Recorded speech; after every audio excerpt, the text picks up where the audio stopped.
From the Rexworth Penthouse, away from Castle Rexworth and the Rexworth Estates, I bid you all good morning, good afternoon, good evening, whatever you are, and whenever you are. My name is Rexworth, Lord Rexworth. I welcome you to a Saturday stream that had to be postponed. And that's because I had some IRL things to take care of. And, some changes happening in my life right now. Got myself a second job. I've been working for some time on a TEFL certificate. That's to teach English as a foreign language. I completed my practicum earlier this week, and apparently my students were so pleased with the work I did that they said, we want him back. We'd like him back to teach more classes. We really enjoy working with him. So, yeah, they offered me a job. I accepted. It's only going to be a part-time sort of thing. And, yeah, it'll be something to take up the Mondays and the Wednesdays. So that means for the foreseeable future, no more streams on Monday nights or Tuesday nights. Wednesday nights I'd already been taking off, but that is now just sort of out of the question. But yeah, I will be able to. I'll still be doing the Sway streams on Thursday nights. I will, of course, be doing Saturday and Sunday streams, but probably going to add in a Friday night stream. And we will just have to do our best with the schedule that we have been given. So, yeah.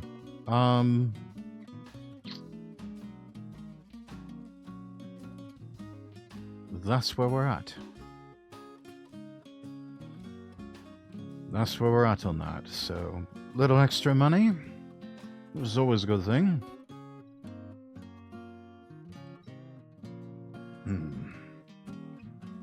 Grab myself a rum and coke from the bar. Everyone else, feel free to grab yourselves the cocktail of your choice. But yeah, that's what's going on in my life. So, going to start seeing changes to the stream schedule starting next week. My days for streaming will be Thursdays, Fridays, Saturdays, and Sundays from now on, because I'm going to be teaching in the evenings at an English language school. And that's going to take up my Mondays through my Wednesdays. Be good for me, a little extra money. And yeah, it'll be nice. Good preparation for some things that I want to do about a year from now. And yeah, life is getting busy. Life is starting to get busier. And that's always a good thing. By the way, Genevieve, thank you for redeeming first.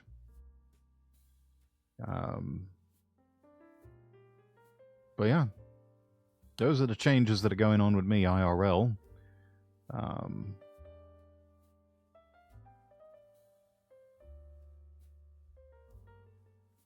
So, right. I've got my drink-a-doo over here.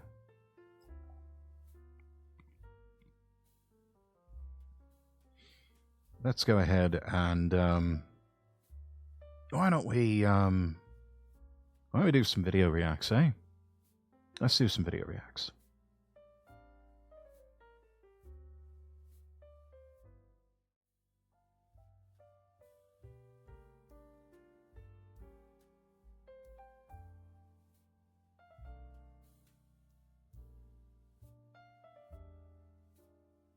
either do video reacts or let's see what's happening in the world.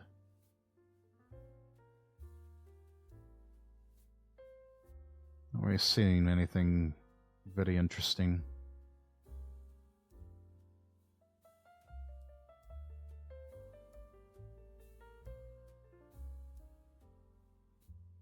Yeah, video reacts it is.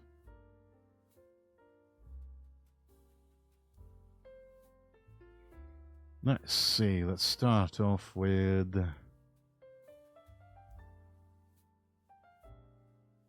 What do I want to start off with? Oh, last week we looked at Porsche 911. And let's see, there was a new video out from Top Gear UK. Looks like it's another resto mod. But this one's not a 911. So let's have a look here.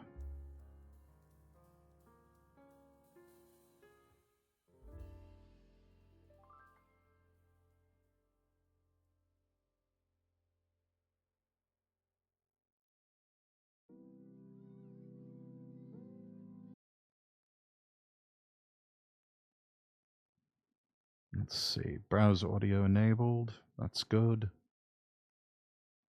Right, off we go. What's that, you say? Another resto mod based on a Porsche? Well, yes, but this one isn't a 911. Ooh, a 928. This is the Nardone 928, for our money one of the most intriguing resto mods so far. Certainly the most left field. The 928 was the company's GT, originally conceived as Porsche's new halo car in an era when the 911's crown was slipping a little bit. At one point, they were even considering a V10. Porsche's boss at the time, Ernest Fuhrmann, thought a bigger, more luxurious sports GT was a safer bet than the quirky rear-engine 911. But then the 928 project's evolution was disrupted by the 1973 energy crisis, and everybody was suddenly very, very focused indeed on fuel efficiency. When it finally emerged in 1977, the 928 looked like it had been beamed in from the 21st century. It was designed by the brilliantly named Wolfgang Möbius under the watchful eye of Porsche's design boss Tony Lepine, who's one of the great unsung heroes of car design. The 928 was rounded, sculpted, smoother of form. It looked super futuristic. I love this. What they've done with the tail lights. I love this. This is fantastic. It was also notably devoid of any spoilers or aero devices. Tom Cruise drove one into a lake in the early 80s Brat Pack film Risky Business. And the film director Stanley Kubrick, well, he drove one and he loved it. Now Frenchman Thierry Nardone has reimagined it. A one-man band, Nardone says this is more of a continuation car than a resto mod. He's certainly gone to ridiculous lengths here. The Nardone 928 contains 3,000 new components, 300 of them in the engine, 198 in the gearbox alone. The interior has been given a fabulous 80s vaporwave minimalist makeover with lots of milled aluminium components and an astonishing audio system. The price? €480,000. Now, that doesn't include the cost of the donor car. It's probably about 20 to 30k. Thierry, it's lovely to meet you. It's a Porsche 928. Exactly. And yet, it's not a Porsche 928. Yeah, so not a lot remain. What makes it the Nardone 928? So we created 3,000 parts for the car, so there is a lot of change. The body, as you can see. You can tell he's a serious driver, chat, because he's got the driving loafers. He's got the Ayrton Senna-style driving loafers. That's a man. That is a man that you know is passionate about cars and is, yeah. There's a real driver right there. See, there is not a lot remaining from the original car. Just the doors, yeah? We kept the doors, yeah. For regulation mainly, but also they are aluminum, so they are very light, so there is no point to replace with carbon. But otherwise, everything else, including the windshield, it's new. And you worked with a design agency in Italy called Yeah. Borromeo de Silva. Exactly. And that's Carlo Borromeo, Yeah, who's a and, very cool, very well-connected guy. Yeah. And the de Silva is The son of I can't get over the intakes here. That just strikes me as a bit odd. And the retracting and protruding headlights. I don't know, the shape of them or the look of them just doesn't. It looks a little bit off. I mean, yeah, I can see just a bit of like that whole logical next step that they were going for with all of this, but I don't know, something just doesn't look quite right about these. the son of Walter de Silva, exactly, Fabio. Fabio de Yeah. Silva, yeah. Did you brief them, or how did it work? It was, let's say, a very natural collaboration. They loved the idea to work on a 928, which is not a 911. Yeah, we started with a list of things that we wanted to improve on the original car. I mean, there's only so many things you can do to a 911 before it almost becomes old hat. You know, it's like, oh, somebody else is doing another resto mod of the 911. Oh, someone else is doing this for the 911. And I get it. They're great canvases to work with as cars. Absolutely beautiful. Timeless design. Fantastic car. But that's not all that Porsche is known for. They've got the 928, like we see here. They've also got the 944. They've got some other cars in their stable that were just absolute classics, and they were just fantastic all around. And yeah, there's more to Porsche than the 911. The 911 is what made them famous, is what put them on the map. But I think the 944 and the 928 still highly underrated cars. Yeah, there's more to Porsche than the 911. You know, you can do a backdate of a 911, but it's hard to backdate a 928. So we wanted to make more like a continuation. To move it forward rather than exactly. kind of... If Porsche never stopped the production after 995. So that was the idea. And we took inspiration. If you take a look at lines like this, or the shape of the fenders, it's inspired by many modern Porsche. Lovely after fenders. 95 or in this area. Okay, so what were the list of things that you wanted to change? For example, I'm not a big fan of the flat fender at the back, you know. That was one of them. When they did the version of the GTS, they enlarged the fenders at the back, but not at the front. So I wanted to correct this a little bit. We realized that the car was very long at the front and quite short at the back, especially when you look at the phase one without the small tailgate. You realize that there is a lot in the front. So we started by removing 4 centimeters at the front, and we added them at the back. So shorter. That is actually a beautiful profile shot.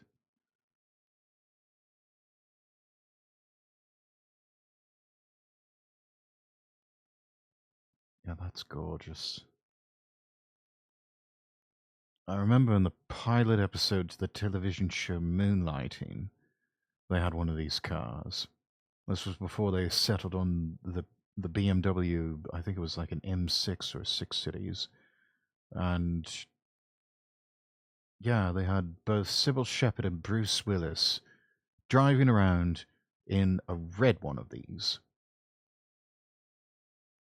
And it was quite good. It did not have the flared wheel arches,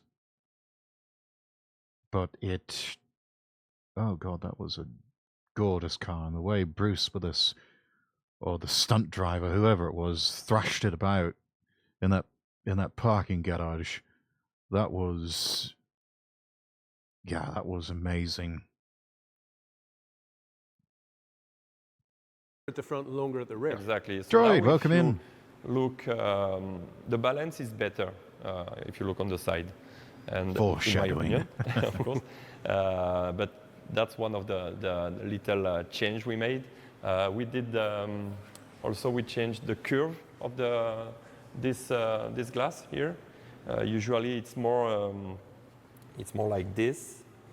So we had to recreate this See one. what I mean. Now, as you Alright. can see, the trunk doesn't open like the original one. Yes, the whole hatch opened on that, didn't only the window open now with the spoiler. And That's very this part clean. here I like is that. now part of the C-pillar with a kind of roll cage integrated into it. And that's all carbon fiber. Exactly, and surrounded by carbon fiber. The Yeah. roll cage is metal. Yeah. We have a lot of reinforcement between the two pillars. And I mean, I Good, drove the good. car like Keeps it 2 safe. kilometers so far, but because we just finished it. But you can feel that it's way It must be much stiffer. stiffer. Yeah.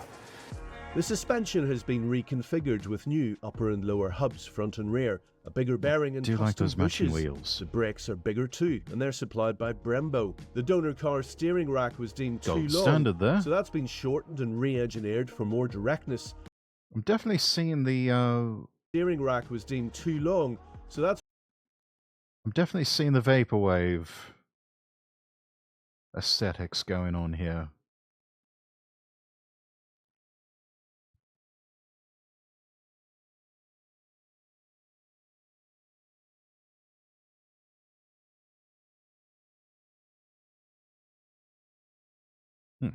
I had to mute myself to sneeze there, chat.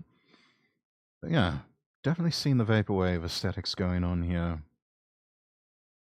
And once they get it in the dark and turn on all the lights and everything, we'll probably see even more of it. I think the only thing I would have done differently is put the Porsche badge back on the center of the steering wheel. That's the only thing I would have done different. Everything else just looks magnificent.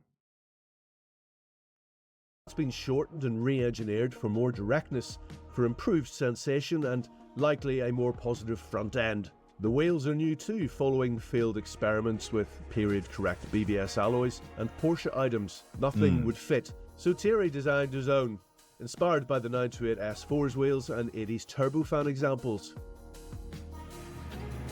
See, the way the door's shut, the sound the bonnet makes when it opens. Yeah. It's It's very Porsche. Yeah. Oh, it's so good though. Yeah. Oh man, look at that. So this is the piece of art created by Italtecnica. Yes. So it's a father and son driven company. It's same. When you go in that type of company, and I think it's 30 something years old.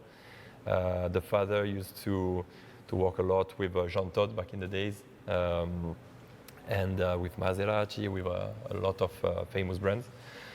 And when I presented the project, what I liked is that they were already in the resto-mod business, you know.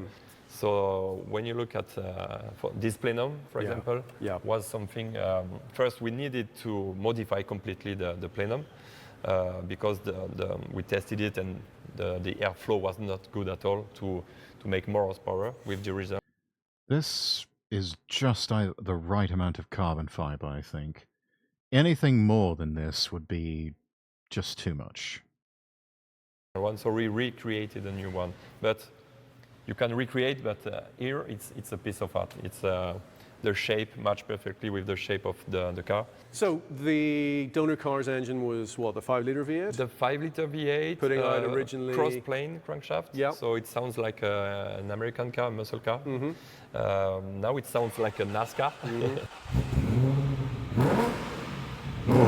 Whoa! Whoa! Daddy like a I mean, lot. it's so simple in here. I love that. Modern cars are just, a lot of the functionality is great. Yeah. Connectivity, everybody wants it, but you know, at the end of the day, this is just. Yeah, this right here. Give us this back, please. Stop it with the gigantic iPad screens and everything else. Just, can we please just go back to basics and keep it simple? This is like a rest for your eyes, isn't it? Apart from anything else. You know, So what is this all Machine from CNC machine from aluminium, Exactly. yeah? It's a solid block of aluminium here, solid block of Oh aluminium my here, God. and we integrated the electronic of the autoradio. But yes, you're right. We tried to simplify as much as possible. So you have all the necessary buttons here and here, and that's it. To me, you know, electronic is great in a car when it serves cause like safety. But when it becomes the contrary, because you have so much button that you are, you know, trying to understand, then you don't look the road anymore. Yeah, I know. Yeah, that's a big problem with a lot of modern Porsches. I don't know, chat, if you've seen like photographs or if you've been inside a Porsche as of late, but they've got an absolute metric fuck ton of buttons. I mean, buttons for everything. It's madness. So And we need to talk about the trim as well. So this is your homage. yeah, It's a French word. yes, exactly. The homage to what, the Pasha trim, which was the distinctive Yeah. original trim, So wasn't it? We wanted to reimagine the Pasha, and it's very tricky to make. Oh my. So I contacted the company Alcantara, and they were very happy to do this. It was a challenge for them, but I think the result is great. The idea was to have the possibility to have the Pasha effect with only one color, but also you can choose to have two colors. It depends on the taste. Perfect. To me, that it way. feels like I could be in a car made in 2050 Yeah, as yeah. well. You know, Yeah. that's the strange thing about resto mods, Yeah. this sort of memory of a future that hasn't happened yet. You know what I mean? It's a exactly. bit crazy. And that probably applies most of all if we turn. Yeah, it's coming. There we go. Oh, very cool. And the air vents, Yeah. everything it's just so beautifully done. And of course, it is a Porsche, so when you shut the door, Yeah, this is important. Isn't it? That's yeah. But we have that's to a talk good about that sound. audio system. It is quite simply the best I've ever heard in a car. There are 11 speakers and a subwoofer under each seat that meant they had to drill into the chassis to fit them. In fact, there are more subwoofers behind the seats and an amazing amplifier. Nardoni consulted with a top-level French audio expert to create this bespoke setup, so owners can stream music with unbelievable clarity. And to top it all off, it's incredibly discreetly integrated. of course, we'll have to wait until we drive it to really know just how good this car is. But what can I say? It's my kind of resto mod. It's the work of world-class partners who've envisioned a singular and very cool idea. Perhaps it's time to dial 928 rather than 911.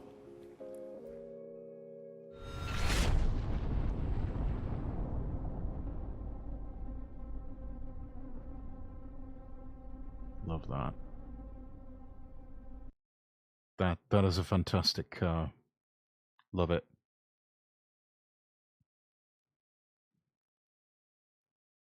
Yeah, give me one of those rather than a 911. That honestly, it seems it seems more comfy. Seems a lot more comfy that way. But yeah, we'll give that a like. And you know what? I'm gonna resub to Top Gear. I think I'd unsubbed for a time. But yeah, we'll give it another go. That's pretty good. It's not Clarkson, Hammond and May good, but yeah. Let's see what else we got. Oh yeah. Let's take a look at some watches.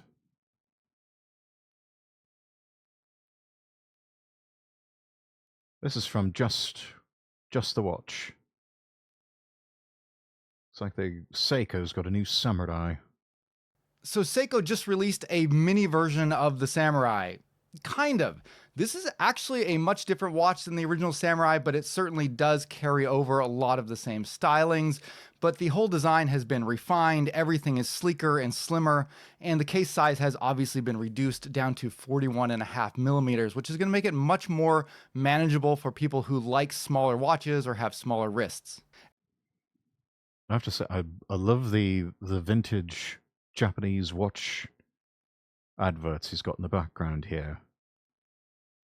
This fellow's name is Dave, and he actually does live in Japan. And big thing he loves to do is collect affordable watches and do reviews of them. So yeah, this is, and we're getting a little sneak peek here what we have to look forward to. And this is one that I've been really excited to check out because it's been a while since Seiko has released a new kind of affordable dive watch in this segment. It's going to be probably priced around $575 initially at retail, which is very similar to what the original Samurai was released at. Take a quick look and then we'll dive into it. Oh, that's the one thing I've loved about the Samurai is the knurling. The knurling on the crown and also on the bezels. I love that. Oh, that loom.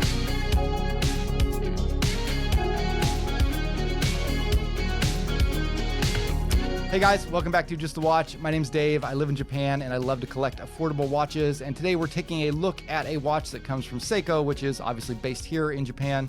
So always interested to see what they've got going on. Even more interested because the Samurai has been my favorite dive watch from Seiko for a while, especially in the kind of, again, more affordable range of Seiko's Pro Specs divers. I think this is a little bit similar to what Seiko did with the Mini Turtle, where they had the Turtle, which was very popular, and then they came out with a smaller version that wasn't an exact copy of it. They did some changes and tweaks to the design, and they've done the same thing here with the Samurai. This time, I think really giving it a focus on upgrading and refreshing the design to give it more of a premium look. It does sort of look more kind of like a luxury style watch, still maintaining a lot of the Seiko Samurai classic looks. But this is still an the judgment of the Oratrice Mécanique d'Analyse Cardinale. Droid, thank you for the redeem and resort. Welcome in everyone. So here's the JDM model numbers SBDY129. Internationally, it's the SRPL 11. Retails for $575. But you do enough bargain hunting, you will be able to find it for much lower than that. Using the 4R35 automatic movement, 200 meters of water resistance, a 41.5 millimeter case, and oh dear, did a Hardlex crystal rather than a sapphire. Angel Rose, hello. Addy, thank you so much for the gift sub. Rena, enjoy the tier 1 sub, courtesy of Addy there. Thank you so much, Addy. Thank you for the gift sub. How are you doing? Hello. Good to see you. Oh, we got the Wigglies in chat. Love it. Welcome in, everybody. We're looking at some new watches that have come out. Got a new one here from Seiko. It's the mini. They're calling it the Mini Samurai. That's a pretty cool looking one. Specs diver from Seiko, which means that the specifications are going to reflect that. It's based on the 4R35 automatic movement. It features Hardlex and not sapphire, which in 2024, that's getting more and more difficult to put up with, but it still has a lot of advantages and a lot of things that I really like about it. Yeah. I want to focus on 3 things in this review. And the first is... That is something I am noticing about Seiko as of late. Some of the more expensive entries starting in the $500 and up range, they have been substituting sapphire for Hardlex crystal. Then I don't know, call me old-fashioned, but I think around $500. I've seen plenty of other watch manufacturers creating wristwatches at that price point, and they have been able to manage a sapphire crystal in the display versus Hardlex. So if smaller manufacturers can do it, I think it shouldn't be a problem for Seiko. I think this is just a bit of cost-cutting and cutting some corners here. Cocktails and chill. You got the stuff to make a Grateful Dead. Watching the cup race from Daytona. Oh, lovely. Yeah, fully stocked bar, Don. Help yourself. A comparison between this watch and the original Samurai. This watch is an evolution of the Samurai design, but it's not just a smaller Samurai. It could be considered something like a version 3 Samurai. It's like a totally new model, but I don't think that this is a replacement to the original Samurai because of the size difference here. I think Seiko will continue to manufacture both. The second thing is simply looking at this from a reviewer's perspective of, is this a good watch? Is it a solid design? Is it Well, good yes, it build? is. What are its pros and cons? Until And you start finally, I want to looking at wrap it. this up by talking about the price and the value of this watch, because there's been a lot of controversy regarding Seiko and their pricing structure of late. And this being what is effectively a new affordable Prospex diver for Seiko, I think it sheds a lot of insight into where Seiko is going in terms of price. But eBay Shoujo, thank you so much for the follow. A VTuber who does video games, just chatting, and spirituality. What kind of content do you do that involves spirituality? Well, you'll just have to find out on Sundays, I guess. But you know, we're not afraid to delve into topics of spirituality and philosophy here. So yeah, but very positive things, I can tell you that. And of course, if you should like to go take a look at some of the archives that I have, there's the YouTube channel where all of my archives are at, and yeah, I've also got a podcast on Spotify, the Lord Rexworth podcast, where we talk about some of that there as well. So do feel free to give that a subscribe. I want to start by talking about the heritage of this watch in the Samurai lineage. The Samurai is a very interesting watch in Seiko's catalog, particularly when you're talking about the more affordable Seiko dive watches, the kind of entry-level ones. The Samurai is one of Seiko's core watches in that category, but it's interesting in the fact that it doesn't have this long vintage history. You can trace the turtle all the way back to the 70s with the Captain Willard and that kind of case design, and see that it definitely shares some of the same design philosophy there. The SKX, which now lives on in Seiko's catalog in the Seiko 5 sports divers, can trace its design heritage to some of Seiko's models that they pioneered back in the late 80s and 90s. But the Samurai comes from a much more recent design, with the first version coming out in 2004, and it really wasn't until 2017 when they came out with the version 2, which released after a multi-year gap where it wasn't in production, and it finally... That is... See, this is the one that I remember, Generation 2. I thought this one, they just got everything right on this one. bursted out into this mainstay of Seiko's affordable catalog. The Samurai has the Euro style numerals, the handset, the textured dials, the indices, copious amounts of lume on there. The original had this sort of grey portion where this is red and the rest was all almost like a matted black. And of course the knurling on the crown and the bezel. Just, honestly, I thought it was magnificent. It was like if you put it side by side with an Amiga Seamaster Planet Ocean, I honestly would be quite torn. But I think I might actually go with the Seiko instead. Not only for the value play, but just the... I don't know. It's got some X factor to it. I think the knurling really gives it a sort of je ne sais quoi that you can't quite put into words, but it's something special. That's the sort of thing you would find on really high-end luxury watches, and Seiko has done that with a $500 piece. That's just brilliant, I think.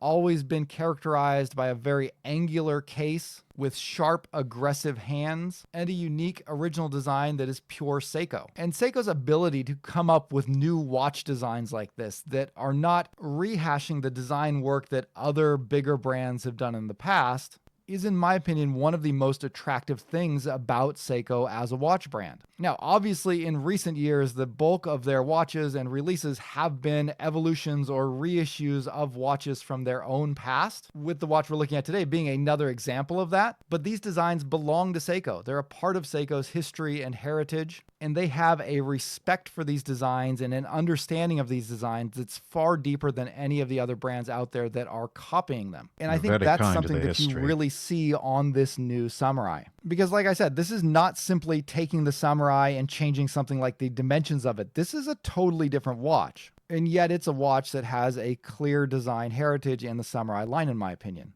It's got some, you can tell with some of the finer details. Still a lot of sharp edges, but it almost seems like there's been, I don't know, maybe a sharpening of the sharpness? Or from a distance, it almost seems like they've sort of rounded some of the edges a bit, where they're not as sharp, or they're more, maybe more aerodynamic. So they've taken what were once sharp edges and sort of made them a bit more aerodynamic than they once were. Not that you would need them to be aerodynamic, it is a watch after all, but yeah, it just, there's been some refining going on here. Now, the most important difference is probably still the dimensions. The original Samurai is 43.5 millimeters in diameter. This new one loses 2 millimeters, dropping it all the way down to 41.5. Still so a relatively it is a much big smaller, watch. much more wearable watch. It doesn't dominate your wrist in the same way that the... But I mean, Generation 2 was made at a time when watches were getting bigger. Watches were getting bulkier, and people were preferring those. Now, the script is flipped on that sort of thing, and people are starting to go back to wanting, 35, 36 millimeter watches, and, even 40 and 41 millimeter watches are starting to seem a bit too big. So, yeah, it's just, they reflect the styles of the time, the preferences of the times. Previous Samurai did. So if you have smaller wrists or simply like a smaller case size, this is definitely something to check out if you're interested in that Samurai style. However, one thing to note is the lug-to-lug on this is actually a little bit longer than the previous Samurai. The previous Samurai had a very short lug-to-lug of 48 millimeters. This is something that Seiko often does on their watches. The lug-to-lug is oftentimes much shorter than you would expect given the diameter of their cases. Here you're actually getting a 49 millimeter lug-to-lug, which is still very manageable, but that really does change up the overall shape of the case. The old Samurai was kind of this square, blocky look. This is a much longer, stretched out, sleeker look. And in fact, I think sleekness is something that really defines this new one in comparison to the previous Samurai. The case thickness has dropped from 13 millimeters down to 12 millimeters. And rather than the case being a flat case, the case has a curve to it, which is going to help it conform to your wrist better, which is going to help negate that slightly longer lug-to-lug when it comes to how it looks and feels on your wrist. Likewise, everything about this watch, from the case to the dial design to the bracelet, just feels more refined than the older Samurai. You're losing a little bit of character. I think the older Samurai was a bolder, if somewhat awkward looking watch. This one looks a little bit more normal while still also retaining a lot of the unique features that made the Samurai interesting. It's a bit more conservative. One obvious example is with the lug design, which is particularly noticeable on the non-crown side of the case. The old Samurai had these kind of interesting blocky lugs that were meant to look like they were sort of a separate or attached to the case. They weren't. It was a solid piece of metal that was just the way that the case was casted. Isn't it? But on this new Samurai, it's just a flat, continuous surface that's much sleeker than the previous one. Looking at the watch from the top, you can also see that the case is a lot more conformed to the bezel. On the larger Samurai, there's more of the case that's visible around the bezel that kind of gives it a square frame. But here you're getting a much more traditional silhouette. But on the lugs and crown, they did retain those flat angular surfaces that kind of call to mind the Samurai look. The mini Samurai has been to finishing school. Its older brother from Generation 2 did not, parents didn't have the money to do that. This one has been to finishing school and is ready to make their debut to society, and go off to Oxford or Cambridge for university or whatever. Another departure or improvement, in my opinion, is the bezel. This is still just an aluminum bezel insert, so it's going to be prone to scratching and wear or patina, but it is a much higher It's not bad, quality though. and better looking bezel insert. Rather than the indexes simply being printed onto the insert, they're first engraved and then filled with white paint, That which is a nice actually touch. makes a very huge difference in the impression that this watch gives off. It Yes. comes across, I think, as a much more expensive watch than the Samurai. Visually, I think it more calls to mind luxury dive watches, whereas the original Samurai was just this big, brutish tool watch. So very different personalities here between the two. Yes. And I gotta say, I think that new bezel is one of my favorite parts of this watch. I think it really does look good. In that vein, I'm not sure how I feel about the sort of blocky, square and rectangular-like numerals. I think I still prefer the more kind of digital yellow style numerals of Generation 2. But those are a bit thin. You could tell, even with the printing on the aluminium bezel, that yeah, they would have come off a bit thin, so they would have had to like turn them into almost like a bold typeface if they were to try and etch and paint them in. I don't know. Tiny little nitpick there. I think the action on the bezel has also been upgraded significantly. It still feels like a Seiko bezel. It has that kind of springy, clicky feel to it, but it just has Yes. a more refined, almost higher definition feel to the clicks. I've got that with my SBDC 101, which is a modern take on the 62 Mars. It even has that same sound that we just heard. Very springy, very clicky, but a very good bezel. And yeah, just Seiko, they know how to make really good dive watches, and at a much more affordable price than, say, an Omega or a Rolex or anything like that. Resistance is a little bit higher on this new bezel, but it still feels great when you're actuating it. The only problem is that the bezel is slimmer here, so it is harder to get a good grip on, which is a bit annoying. But let's move down to the dial, which is where I think you can see the biggest changes that have been made. I went with the red version of this watch because I thought it was the most interesting, and I definitely also wanted to get a version with the bracelet because I wanted to evaluate that as well. This is a very uncommon color for Seiko, so it's cool to see them branching out a bit. And while I love the vibrant red color of the bezel insert, I'm less pleased with the sort of muted color of the dial itself. It's almost kind of a dark rust color. It's not does my look like cup rust, of tea, doesn't it? but I think it works well, and it offers a lot of contrast for the hands and markers. So it's cool to see this unique color from Seiko where they're also maintaining that high visibility and legibility. It's just not a color that I'm particularly drawn to myself. Now, there's been a lot of changes to the dial here from the previous Samurai. The one that I noticed right off the bat is that they moved the date from the 3 o'clock position down to a 4:30 position. Yeah, Seiko's been doing that with a lot of their models. It might have something to do with the movement itself. I'm not sure, but yeah, this is sort of the new normal for Seiko for date only complications. Day dates, on the other hand, I think are still everything's going to be over here at the 3 o'clock position. But if it's just date functionality, then that's been moved over to 4:30.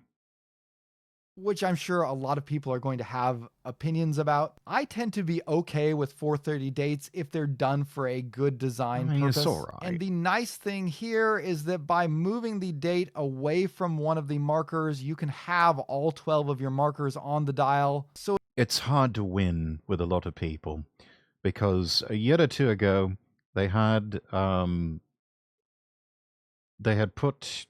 just standard date functionality on their watches, like the SBDC 101, which I've got it and I'm actually holding it in my hands here. But then they noticed something. I guess it was especially the dive watches were made to certain levels of ISO standards. So you have to have certain features incorporated for it to be, considered a proper dive watch. Well, they changed those standards, I think like a year or two after they brought out like the SBDC 101, and they required that, all positions of the hours had to have some form of loom or a pip or something like that. So they ended up, and my version has this, where they put a little tiny loom pip right to the right of the date window. And I mean, that's all right. I'm not too picky about it, but other people thought it just completely messed up the symmetry of the design. And so I think going forward, they wanted to have, I think they were trying to come up with that sort of balance of, where can we put the date window and also conform to these new ISO standards so that we kind of keep most people happy. This seems to be the best compromise, is putting the date window at 4:30 and then just standard loom pip like what you have at the 9 o'clock position, have that over at the 3 o'clock position as well, and 6.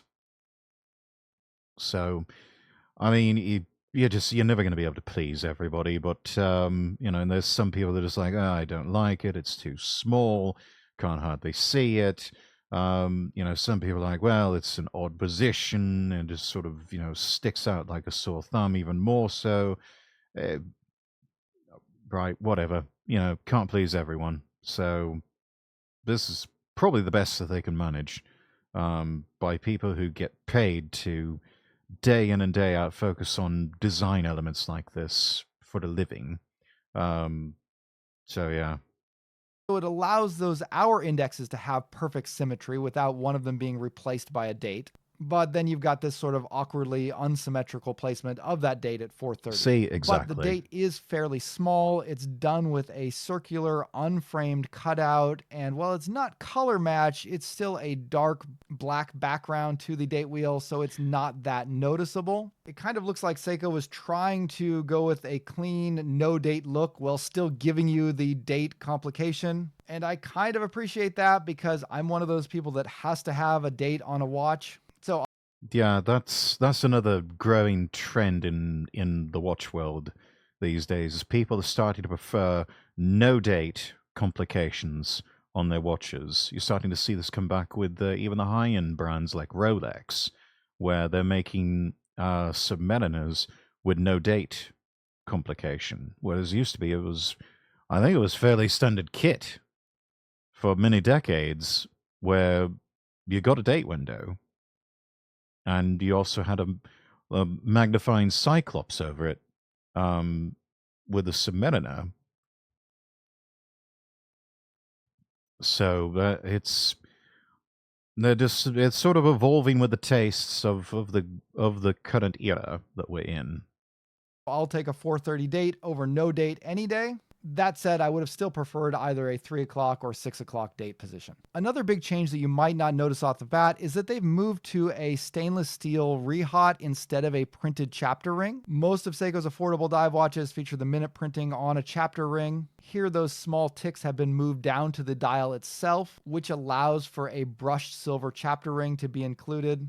And again, this is a small thing, but I think it makes a really big visual impression in making this look more like a luxury style watch, more of a premium looking watch. It's another change that I really like here. And because Seiko is infamous for having misaligned chapter rings, they completely eliminate that possibility with this chapter ring here. So great 200 IQ move there. Hour markers have been switched over from simple bars to shark's teeth. And the handset has been completely redone. Particularly on dive watches, I love to see custom hour hands, so it's cool to see that Seiko has done something unique here. The hour hand on the previous Samurai was a very short, sharp arrowhead, whereas this one I feel like looks more like the tip of a spear, as is the trend with this watch. It's a little bit more refined, a little bit more interesting and elegant. I think the same can be said for the minute hand, which I think is a little bit more sword-like, almost katana-like in its shape. They come with a brushed finish that looks really good. Taking a little bit of a step back, this watch also retains the same knurling on the side of the bezel and on the crown that the previous Samurai had. Adore it's a cool, unique look that honestly, if this knurling were a woman, I would be making passionate love to this knurled woman. This is I love this. So gorgeous. This is it's the sort of thing you would find on like the switches and knobs and everything on like an old Bentley or maybe even a Rolls Royce or something. Yeah, just I love it. It's these little tiny details, but it just looks so perfect. I cannot stop gushing about this knurling on the bezel and on the crown. It just I would be touching my watch rather awkwardly and probably making people uncomfortable with how much I would be touching it if I had one of these. I was like, why are you touching your watch all the time, man? I was like, it's the knurling. It's the knurling. I love this knurling. Oh, if this knurling were a woman. Oh. Anyway. That I really like, and it continues to work well in this design. The bracelet is, however, new, and I think they've done a great job here. The bracelet on the previous Samurai, I don't think ever quite fit with the design very well. It looked like it was something that they just sort of threw on it to give it a bracelet option. Here, the bracelet is much more angular, and I think it fits.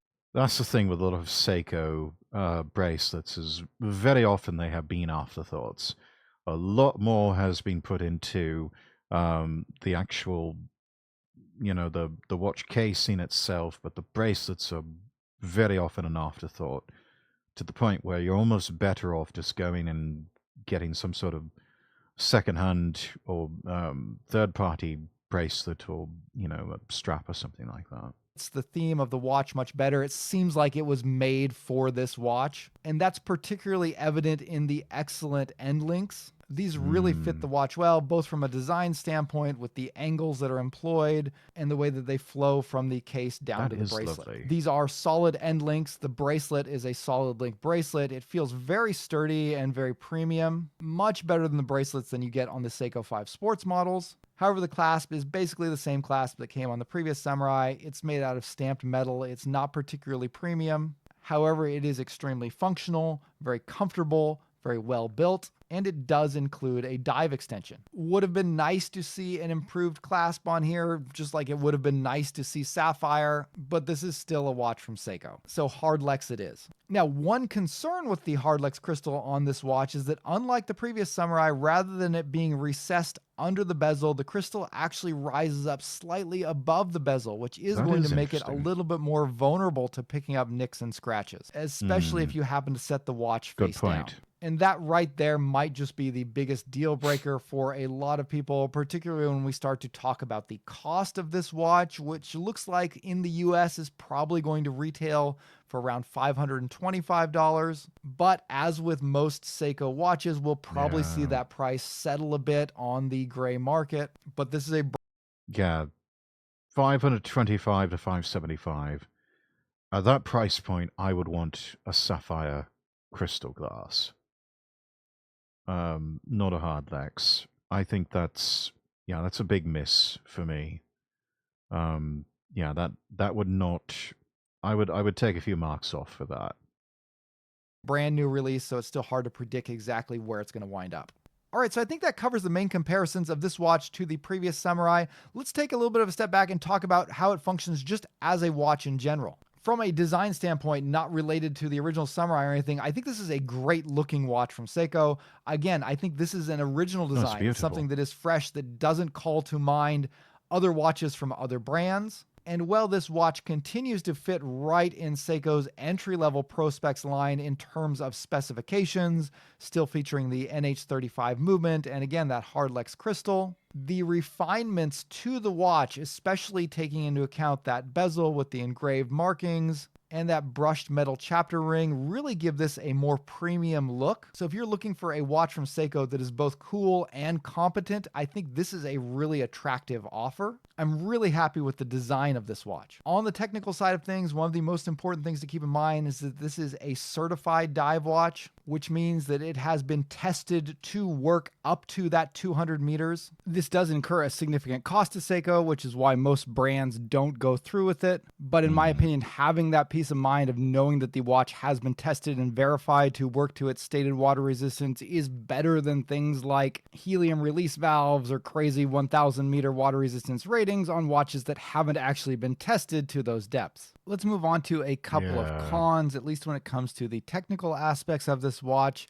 The first being the lume performance here is a little bit lower than I would have hoped for. I ran it through my lume scoring system, and this one came out with a score of a 7, which is below the average of 10 that I usually find on Seiko divers. You can see it here against my original Seiko Samurai, which I've had for a few years now, and when I initially scored this one, it did hit that 10 mark, but lume does degrade over time, and so after a few years, this one's dropped down to about an 8, but is still outperforming the lume on the brand new Mini Samurai. Now, a score of 7 is not a terrible score. It's a little bit below average, but as far as performance go, this should still give you all the glow that you would actually need on a dive, and it gives you completely adequate after dark performance, but is not particularly impressive. But for Seiko, it is disappointing to see lume at this level. I would have expected and hoped for it to be stronger. Yeah, Seiko's famous for having the best lume in the business. Just full stop.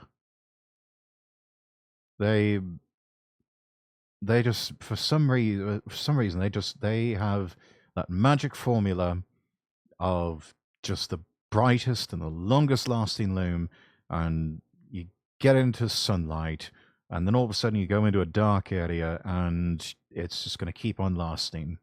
And yeah, that's just the one thing that they've really gotten right over the years.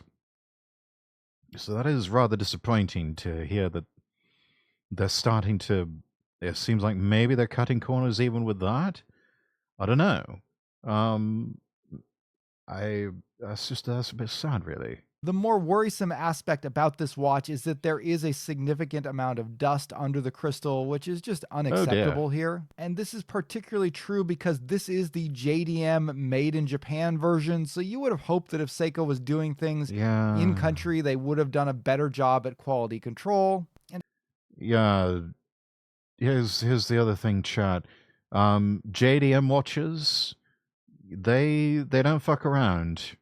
Even with the entry-level pieces, they are quite anal retentive about a lot of details, and so to see that there's this much dust underneath the crystal, when just taking one of those little rubber bulbs that you can blow air to blow the dust off.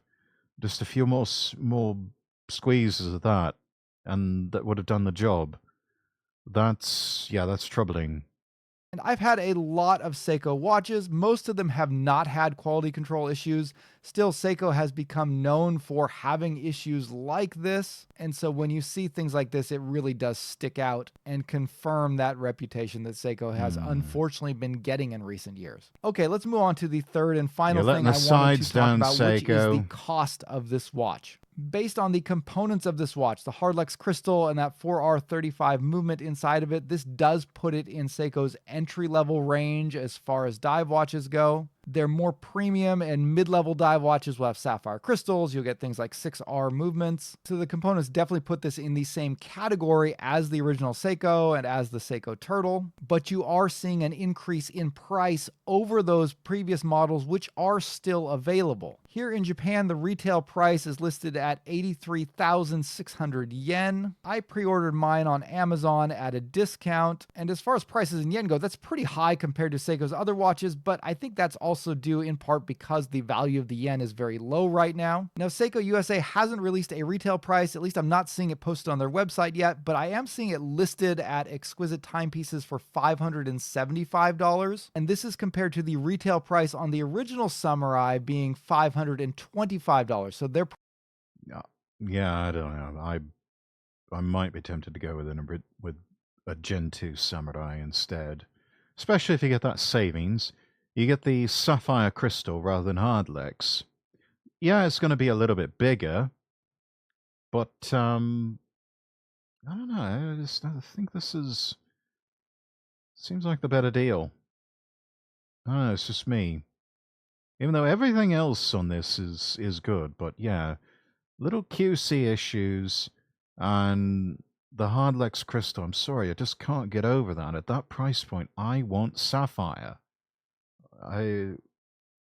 That's ridiculous that they're not offering that. pricing it at $50 higher retail price. But if you look at the price of the full-size Samurai on Amazon, that one's running at right around $400. So that's around $125 below the retail price. And this is something that always happens with Seiko's watches after a few years. They release them at their retail prices, and then they tend to drop when they get onto other resellers. Oh, so yes. as always, you're going to pay a bit of an early adopter tax. If you want to buy this watch now, it is going to... Yeah, that's the other thing with Seiko watches. If you find one that you like, wait about 6 months to a year, and you'll probably find it on sale. You might even find it on with a big sale happening, big discounts applied for like a Black Friday or Christmas sale.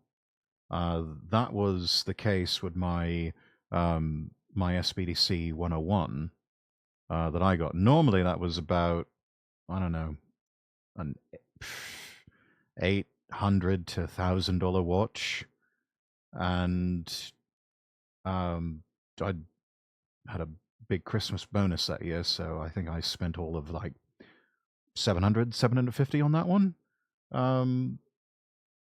Which, yeah, it's a lot of money for a watch still, but that's quite the bargain.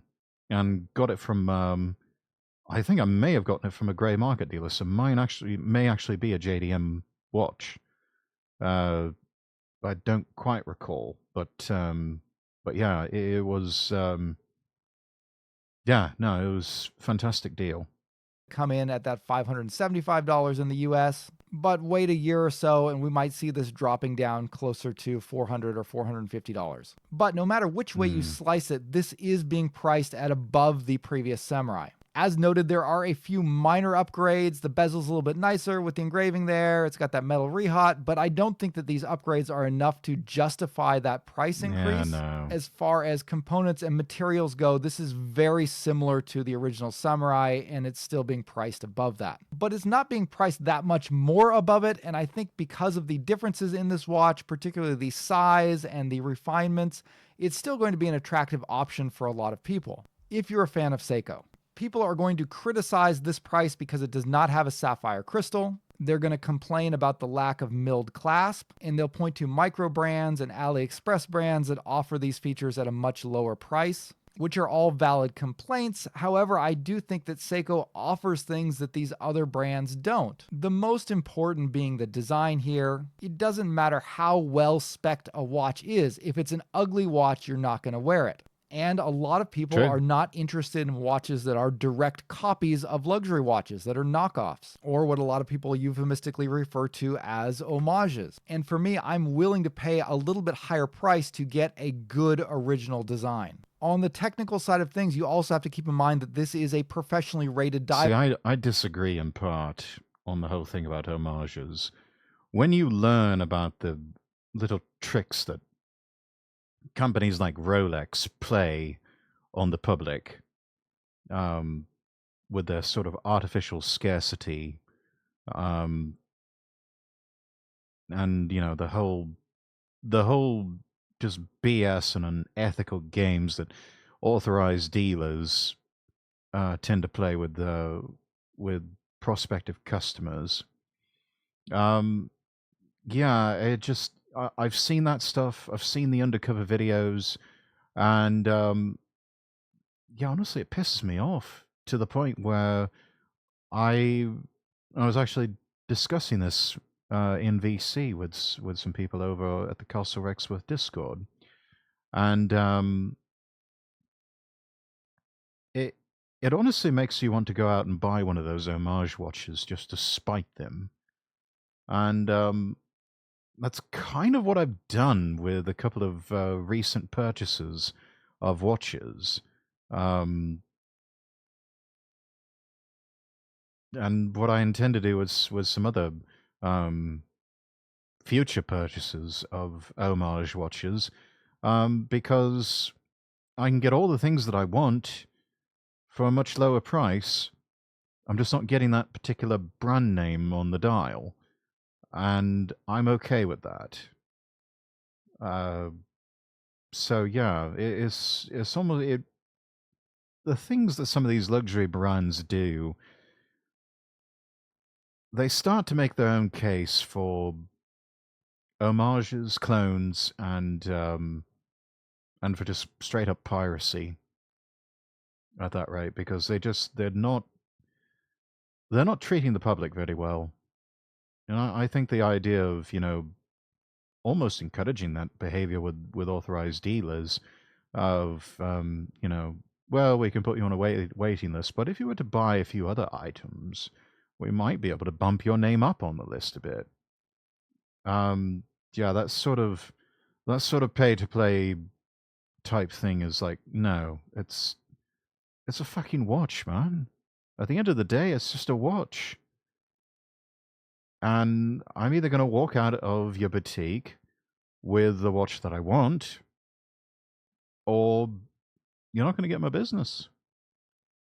You're going to do this whole artificial scarcity thing where it's like, well, we don't have anything here. Or all we have is display models. Well, sell me the display model. Well, we can't do that. There's no mechanism in it, and it's just there strictly for display purposes. It's like, okay, then, I mean, what the hell are you doing here at this point?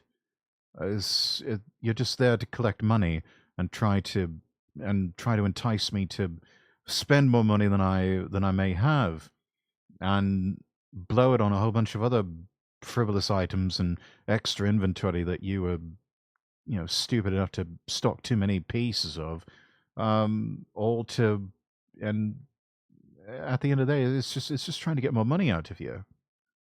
I'm like, no, fuck you. I'll go get an homage from from China someplace, and I won't think twice about it.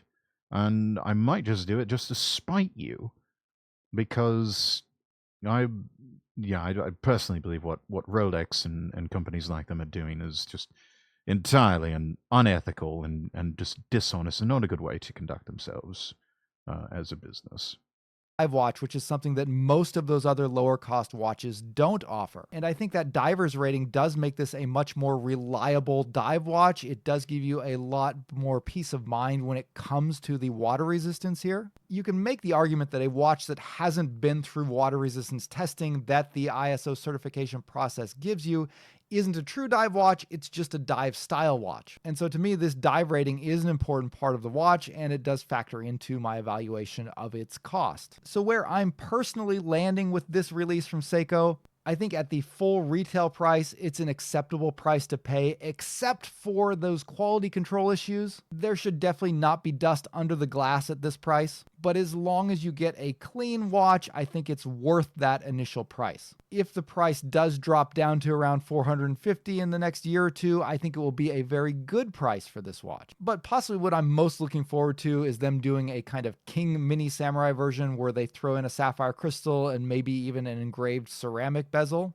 Those King versions, which are upgraded versions of Seiko's entry-level dive watches, I think are one of the coolest offerings in the affordable market. You're getting iconic dive watches from Seiko with upgraded specifications, usually at a price that's well under $1,000. So here's hoping that this watch will be a success that will be followed up by other color variants and some of those upgraded editions as well in the future. Yeah, the King Samurai are absolutely brilliant watches. And I think the first versions of the King Samurai that they did, they went beyond just the date complication and did a day date complication. So it would show you the date of the month, and also the day of the week. And very often, depending on where in the world you buy them, they're bilingual. So, if you got like a JDM model, you could get one that was bilingual in both English and Japanese. And I love that. That always looks so beautiful, I think. Future. All right, guys, that's going to wrap it up for today. Drop me a comment down below in the comments. Let me know what you think of this watch from Seiko. Is the new size and the more refined design enough to tempt you to pay that slightly higher price that Seiko is asking for the specifications compared to micro brands and a lot of the AliExpress brands? I think that it is, but I also think there's probably going to be a lot of controversy around that point down below. If you're interested in getting a watch-themed t-shirt like this one, you can check it out on my website at justthewatch.com. That's going to wrap up for today. Thank you guys for watching. I'll see you next time. Bye. Yeah, that one, that was a good video. That was some good content. Yeah.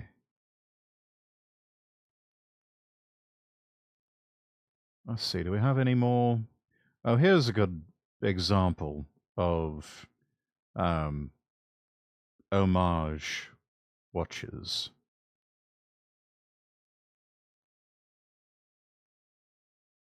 This came out just a day ago. Here's Jody at Just One More Watch. Yeah, and he's really big on the Chinese brand San Martin, which I've actually ordered a San Martin watch, and it should be here in a couple of weeks. It's actually an homage to a Pepsi dial GMT from Rolex and Tudor. I'm looking forward to trying that one on, getting it sized and wearing it about. A Pepsi GMT. That's something I've had my eye on for a long time. It's actually one of my Grail watches. I had thought, well, maybe I'll save up my money and get a Tudor, but I don't know. Just after everything I've seen with their sister company Rolex and everything else, I'm just like, nah. You know what? We're gonna save our money and get everything we do want, nothing we don't, and also have a easily serviceable movement. Because that's the thing, these Rolex movements and even a lot of the Metas movements from Tudor, they are in-house movements, which means very often you have to send them off for servicing, and the servicing itself can cost as much as it would take to just buy a new watch. Sometimes $1,000, even more. Whereas the San Martins, a lot of them use Seiko NH35 movements. There are other ones out there that will use Citizen Miyota movements. Those are easily serviceable at any watch repair shop. Any jeweler can just take those and make the necessary repairs and servicing to them quite easily. They're just such a workhorse movement. Yeah. I think I'd rather have... I'll take the San Martin. I don't feel I'm compromising in any way. If anything, I'm probably getting something better. Anyways, let's watch the video.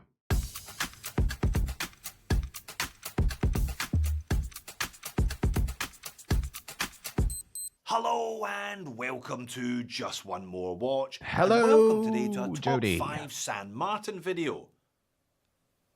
If you've got a feeling of deja vu, it's fully justified. I last made a new top 5 San Martin video in June this year, and here we are only 2 months later with another 5 new releases. They are nothing if not prolific. You are keeping in their busy, aren't output. you, Doctor? And oddly enough, there's another sale on at AliExpress at the moment.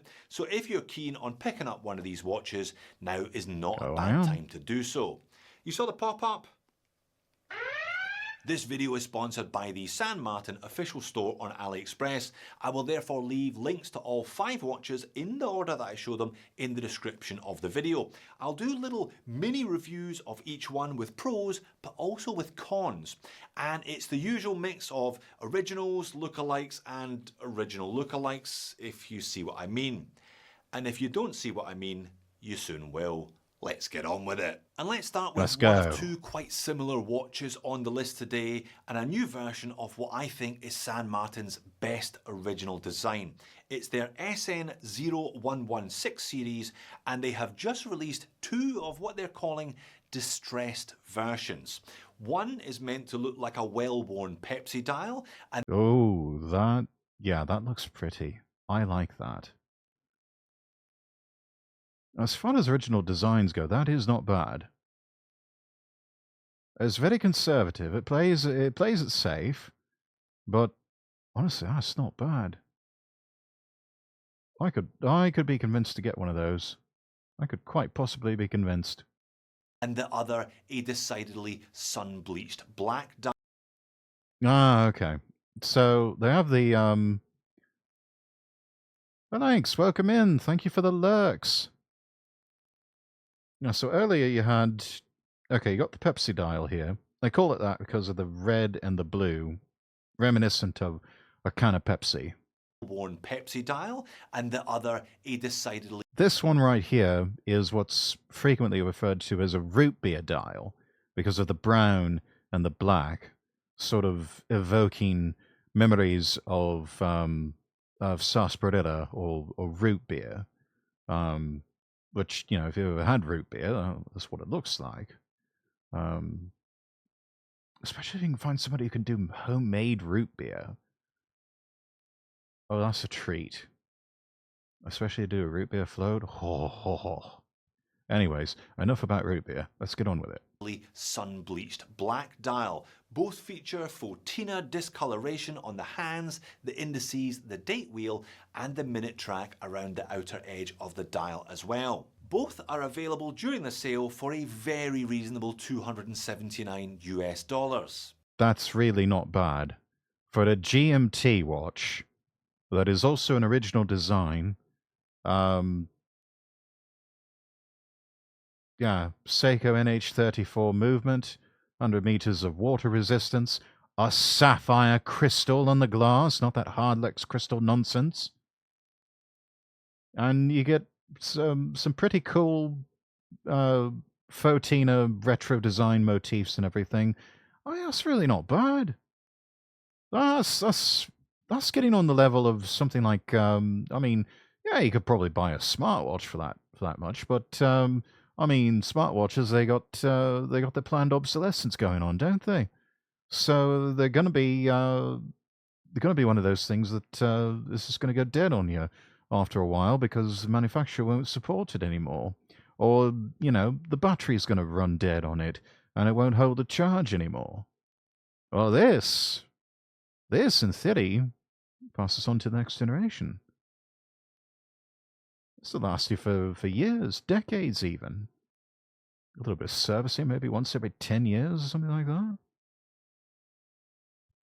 And not only that, it's a GMT.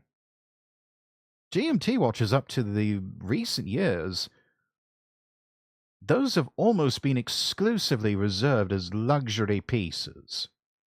You had a GMT movement on your watch, you were dealing with a strictly luxury timepiece. But in recent years, Seiko has come out with the NH34, which can have a GMT complication added to it.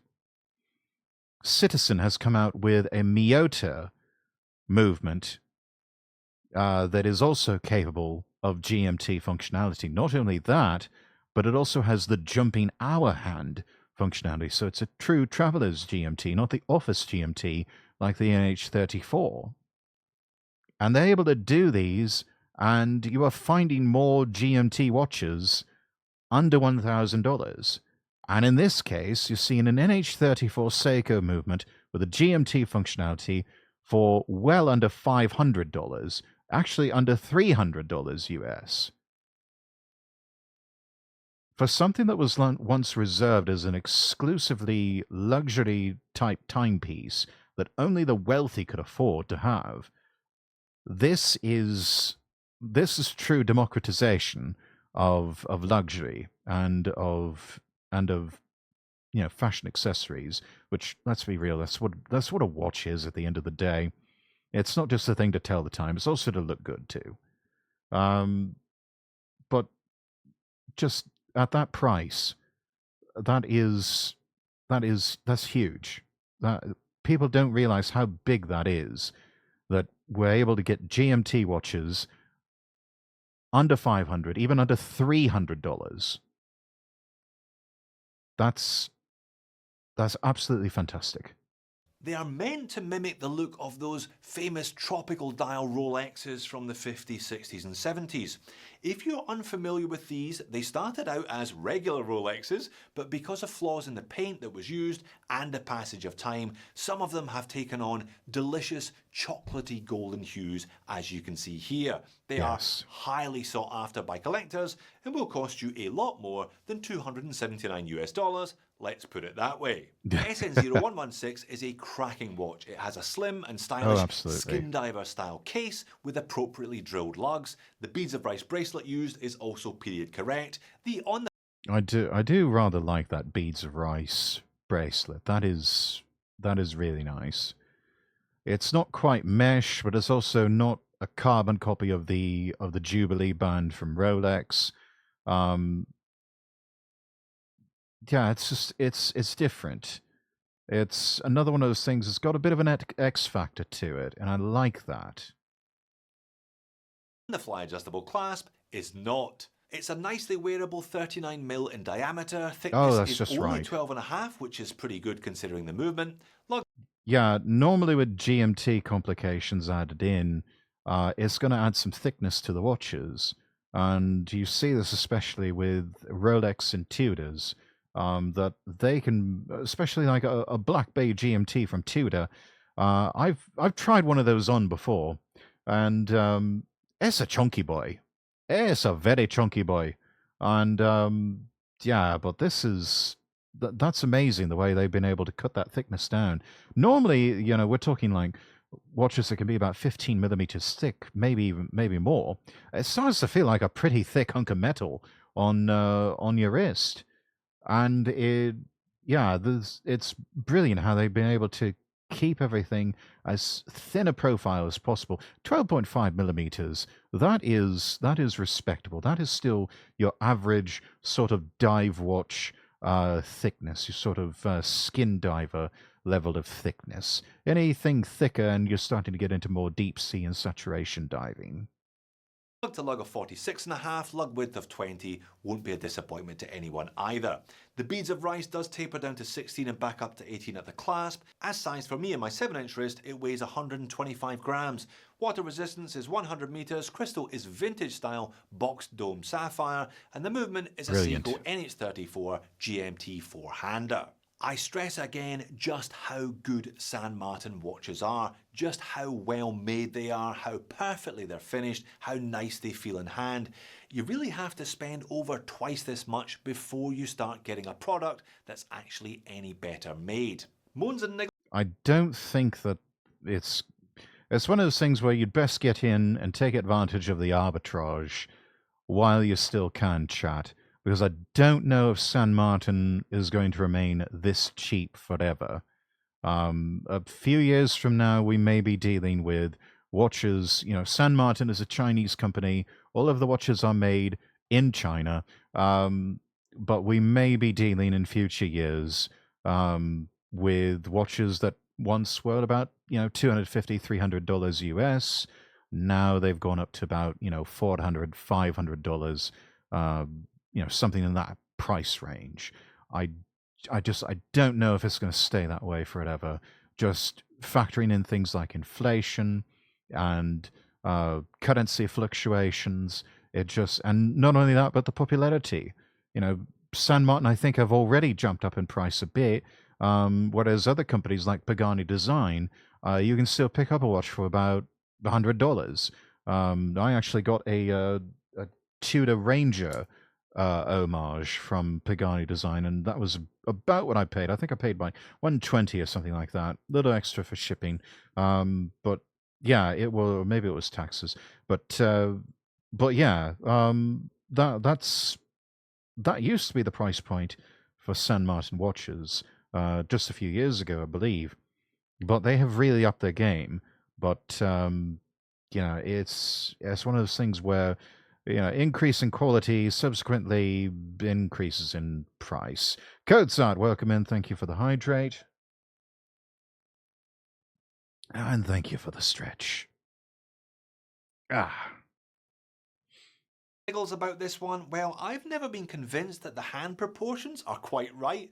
I've always felt that Really? the hour and minute hand could do with a bit more meat and the second hand a bit less meat. And forced or fake patina, no Maybe. matter how nicely and consistently it is done, is not going to appeal to everyone. Don't worry though, if you like the watch but not the colour version, you're not short of options. I'll leave links to a few non-tropical ones as well. Moving on from That's an original good that they design to offer a decidedly non-tropical. borrowed design, there is a lot of Tudor here, but Tudor haven't quite made a watch like this, not yet anyway. This one is the SN0128. It's a new release of their Black Bay lookalike. Interesting. A sort of dusty pink dial. Yeah, that is not part of the Tudor lineup. This is, this is most decidedly modeled after the Black Bay 58. I think this rotating bezel is more Rolex-y than anything else. Pleasure, mate. Thank you. Yeah. I don't know. They've only recently started introducing Jubilee bracelets to their watches, but definitely not any sort of pink dial in the lineup with Tudor, and I don't believe with Rolex either. So this is actually there's a bit of a fresh take here. That said, I don't know if, I mean, some people like pink. Some men like to wear certain pink items, and hey, if that's you, that's perfectly fine. Not really my cup of tea. I had a pink T-shirt from the Gap that I wore, Don Johnson style, with a white linen blazer and linen trousers, sort of replicating a Miami Vice look. That was many years ago. That is the extent of pink that I'm willing to wear. I don't know if I'd want to wear a pink wristwatch. Although, maybe you've got a lady in your life. Maybe they are a bit more of the sporting type, or maybe they want something that is a bit more of a sports type watch, which would go well with sportswear for whenever they go to exercise, or even something that they can wear with something that's I guess maybe like a New England prep style, or country club prep style clothes, and depending on the wrist size, might actually be perfect for them. Who knows? But with a soft pink dial. During the sale, you can get one of these for $207. Then again, maybe not. 40 millimeters. That is fairly large for a woman's wrist. That's going to be a big chunk of metal on the wrist. I don't know if most ladies are going to go for that. Unless of course you're dating a muscle mummy, or you yourself are a muscle mummy, then you might like this. But that is a fairly precise sliver of a demographic. So yeah, muscle mummies, if you're out there, if you're watching, consider San Martin, the SN0128. It's pink, so to help you to feel girly. And it also looks like a Tudor, which is an expensive watch. So you'll also feel rich.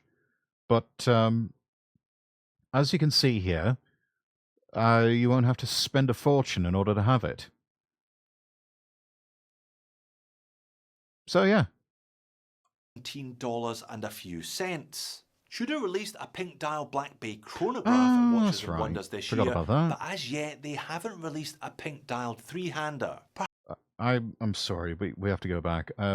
David Beckham with a pink Tudor chronograph.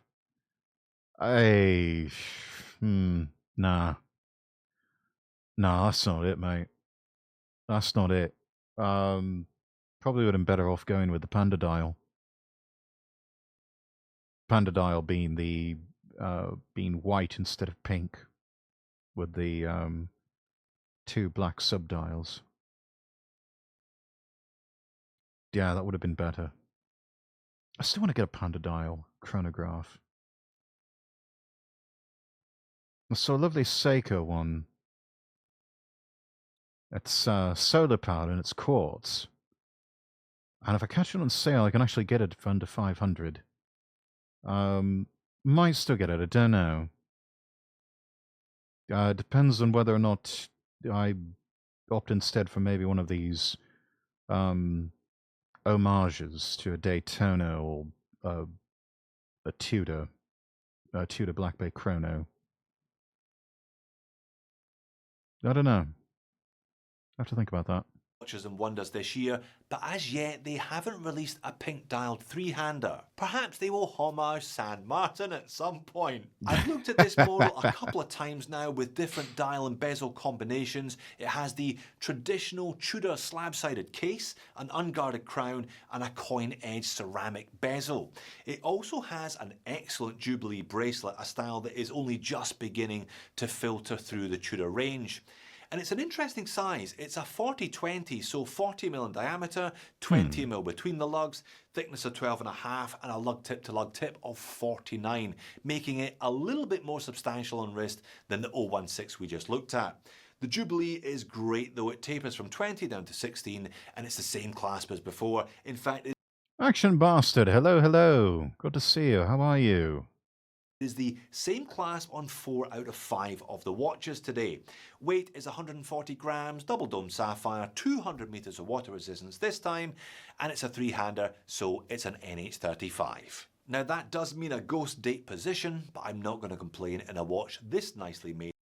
That'd be good. Got dinner waiting to cool down, but I go, oh, what's for dinner? What's for dinner? Yeah, by the way, chat, with some of these, like the NH35, they're designed to have a date complication with them. Manufacturers can go in and do a bit of tinkering with the movement to get rid of that ghost date clicking bit, but a lot of times they'll just save time and money and just throw it in there, and you'll just have this ghost position that's supposed to be for a date. But I mean, yeah, it's just there's no date window or anything like that here. So yeah. Costing less than 220 bucks. Now, I did say the size was interesting because this one rather splits the difference between the 41mm Tudor Black Bay range and the 39mm Tudor Black Bay 58 range. So they're probably aiming for somewhere in the middle of the bell curve. I'm not sure the pink dial though will hit the middle of said bell curve. It is a bit of a muted shade of pink, much like the one Tudor has used, but perhaps if San Martin had wanted to add a bit more of themselves into the design, they could have chosen something a bit brighter. That's the first moan with this one then. I also note it has a printed logo rather than an applied logo. That's a bit of a 50-50 in San Martin's catalogue. That's alright. I always prefer their applied logo. This is definitely a watch that's for a specific outfit. Yes, agreed. I was saying earlier, it might be, it's a bit big for, it seems more fitting for a woman, but it's a bit big for a woman because it's 40mm, whereas ladies' watches tend to be somewhere like 32 to 35mm. So, yeah, I suppose if you are dating or married to a very feminine girly girl type of muscle mummy, or if you happen to be a very feminine girly girl type of muscle mummy yourself, then this is the perfect watch for you, and it's only about $200. So yeah, there you have it. If you happen to fit into those tiny little slivers of demographics, then save up $200 and buy this watch. If it was a watch meant for women, first image that comes to mind is a tomboy in overalls. Yeah, or maybe kind of preppy tomboy girl or something like that. I don't know. watches like these they tend to go well. Uh, sort of divers type watches for women. That's sort of the tomboy preppy girl. That seems to fit that sort of that type. You know, that seems to fit them the best. But then again, they might be the ones that opt for something a bit more of a go anywhere, do anything type watch, which would be more along the lines of a Tudor Ranger or a Rolex Explorer, which gets rid of the rotating diver's bezel and just has, you know, a very simple dial like this, and just, yeah, I don't know. In San Martin's catalogue, personally, I always prefer their applied logo. But if you like the case shape and you want a little bit of colour, this one is definitely an option for you. Talking of colour, remember I mentioned the concept of an original lookalike? Let me show you the next watch on the list at number 3. It's the SN0118. Now again, this is a San Martin original design that I've looked at before in other colours. A watermelon watch. They have clearly been looking at the success of a certain British micro brand when they released this decidedly watermelon looking colour version. Now San Martin are not the only AliExpress brand to have made the same observation, but at least this one only borrows the colour scheme rather than the whole design. 195 and change gets you one of these during the sale, around 230 if you want a mesh bracelet instead of the excellent FKN Tropic. Yes, a and Christmas if you're not into themed watch. watermelon, Yes. don't worry, you're not short of other, admittedly, similarly vibrant colour options. This one is slightly larger at 40.5mm in diameter, 12.7mm thick, lug to lug of That 47, is flashy. again 20 between the lugs. Now, weight on the Tropic is 85 grams. This is a beautifully made watch. You can tell from the macro shots. That is a bit flashy though. I don't know if yeah, I am far too conservative in my choice of accessories and colors, and you know, just everything in my color palette. I could not see myself ever wearing this watch. Maybe someone can. You know, maybe it's their flash piece. Maybe they like to do a bit of peacocking or something like that. Yeah, I don't know if, I mean, beautiful watch, but the color scheme, that one's not for me. This one's gonna have to be a pass for me. It's a really nicely integrated piece of double domed sapphire, 200 meters of water resistance, and you're not going to love believe these the specs, movement. though. Actually, you probably are. It's the Seiko NH35 again. And let me assure you, you're not going to be short of wrist presence with this one, especially if you opt for the mesh. Oh, it's got presence, the dark green all right. Tropic that I have here is colour matched to the bezel rather than the brighter chapter ring, so it does kind of tone down the look overall just a little bit. Well, as far as you can tone down a watermelon coloured watch anyway. Cons with this one, well, it's a watermelon coloured watch, and they've chosen to colour match the date complication and then print the date in black. It's really not easy to read as a consequence of both of those decisions. You can see that quite clearly here. Yeah, this is that. I mean, that takes some doing, matching the date wheel to the rest of the dial. There, I mean, as we saw with the Seiko earlier, Seiko couldn't be bothered to do that. San Martin does. I mean, it's really saying something good about them. But yeah, the black on pink, kind of hard to. Yeah, that's hard to read. They probably should have opted for white numerals instead. Sort of like what you get with the numbers on the bezel here. Yeah, I can see his point. Here with the high wrist shot. If that is a factor for you, perhaps go for one of the other more legible colour versions instead. Thought it might have been a soccer team watch. Only one team in England has those colours, and it's Blackburn. That's possible. I mean, if Blackburn's interested in a sponsorship or some sort of advertising deal, they should reach out to the people at San Martin. I know San Martin does custom watches.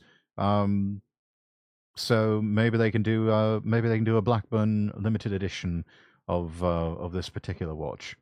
I will say that I am still looking at the idea of a merch offer on my part of a Lord Rexworth wristwatch.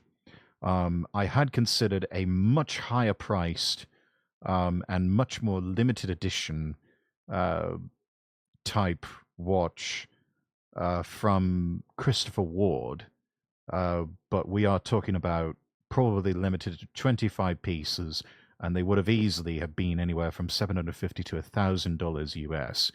I know that most of my audience doesn't exactly have $750 to $1,000 to kick around like that. So, alternatively, I'm very closely and very seriously looking at San Martin, and maybe I will probably be making some inquiries here soon to see what they can do, because they've got some just fantastic original designs, and the homages are just c'est magnifique. So we'll see. To be continued on that.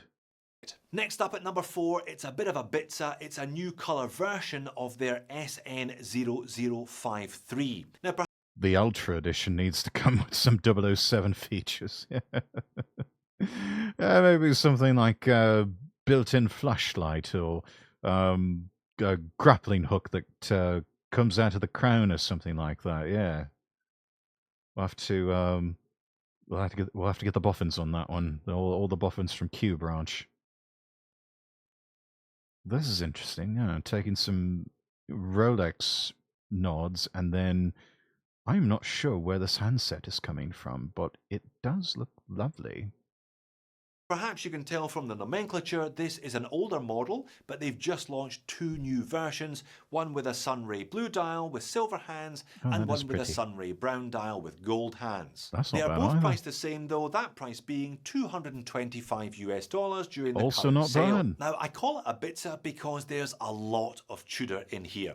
It uses a very similar case to the SN0128 that was at number 2 on this list, but this time it features a fixed bezel rather than a dive style bezel. It's a really nice bezel, by the way. Have a look at it under my super macro lens. The machine. Oh, that is. Oh, I like that brushing. That is good. Not a bad price at all. No, San Martin. You get a lot of watch for the money, and I mean, if you don't mind something that is an homage and something that's made in China, you can find these on AliExpress. For really, really good price. That's where all of these are on sale, is on the AliExpress website and app. Is superb, and you've got a little high polished edge, a high polished transition. The majority of it is brushed, and then there's another tiny little lip where the box dome sapphire nestles. Because there's no dive bezel though, you do get a larger dial and a bigger handset, meaning this one is arguably easier to read than the 0128, plus you get a date complication at the 3. But you also get a set of broad arrow hands, normally more associated with Omega than with Tudor, hence my use of the term. Yeah, Omega and both classic and modern Nevada Gentian watches tend to have this type of handset, and it is quite easy to read. It is very, very easy to read. Bitzer. 40mm in diameter, 12.5mm thick, 48 lug to lug, so it's not exactly the same case. 20mm between the lugs, 130 grams as sized for me, 100 meters of water resistance, box dome sapphire, and the ubiquitous Seiko in the back. Everyone. Yeah, this is sort of your go anywhere, do anything type of watch. I don't know if I would recommend it with the brown dial and gold handset, but the blue with the silver handset, that is definitely a go anywhere, do anything type of watch. You know, it could possibly be a one and done sort of thing, if that's what you're aiming for. But to build a collection, this isn't bad. This really is not bad. water resistance box dome sapphire, and the ubiquitous Seiko in the back. Every one of these watches has a sterile case back, by the way, this one requiring either a specialist Rolex/Tudor removal tool or one of those much cheaper soft rubber balls. I guess that helps keeps costs. Balls. I guess that helps keeps costs. Whew. You'll get it, Jody. You've got this. We believe in you. We believe in you, sir. I guess that helps keep costs. Helps keep costs. I guess that helps keeps costs. Oh, no. I guess that makes them cheaper to manufacture, but it also makes the watch... There we go. He did it. He made it through the line. Yay. Good work, Jody. We knew you could do it. He'll get it one day. He got it. Yeah. Honestly, would get the blue if I had to pick one of the two. Yeah, same. I like that blue with the silver handset. That's really smart looking. Hey, you can it's one of those types that you can dress it up or you can dress it down. So to go well on more of a casual day, you can wear it with a suit if you wanted to, or you can do sort of a business casual attire. But I mean, if it's like shorts and a t-shirt type of day for you, you can still get away with wearing that. It's fine. Watches feel a little bit generic, a little bit factory, if you know what I mean. Personally, I think that this style of fixed bezel watch looks chunky and purposeful on wrist, although it does always look like something is missing because something rather is missing. But not everybody likes dive watches, and this one certainly offers a lot of the practicality of a dive watch, but without the bezel and with a slightly bigger dial and handset instead of it. And finally, last but by no means least, it's the second SN0116 based watch on today's list. Again, the fruity theme continues here as well though. This particular version is advertised as being grapes purple with other options including avocado green and simply orange. There's also a rainbow coloured bezel. Oh my. That orange. Oh gosh. That will... Oh, that's an eye catcher, all right. I mean, I'm warming up a bit to the lime green. That's not bad, but the purple and the orange, that's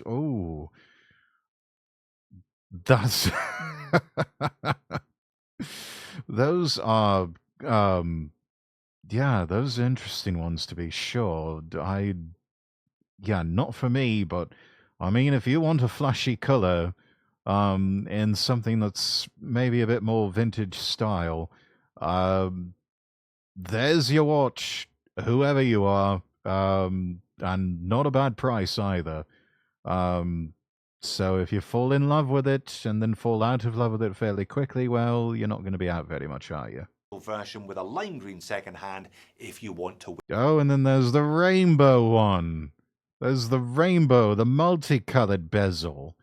That's, you know, perfect if you can't decide what color watch you want. You want all of the colors of the rainbow. Or, you know, maybe you want something to wear for Pride Month, I guess. I don't know. But, oh, my retinas. Yeah, those things. God, that orange one was like a bacon. Oof. Wear your pride on your wrist.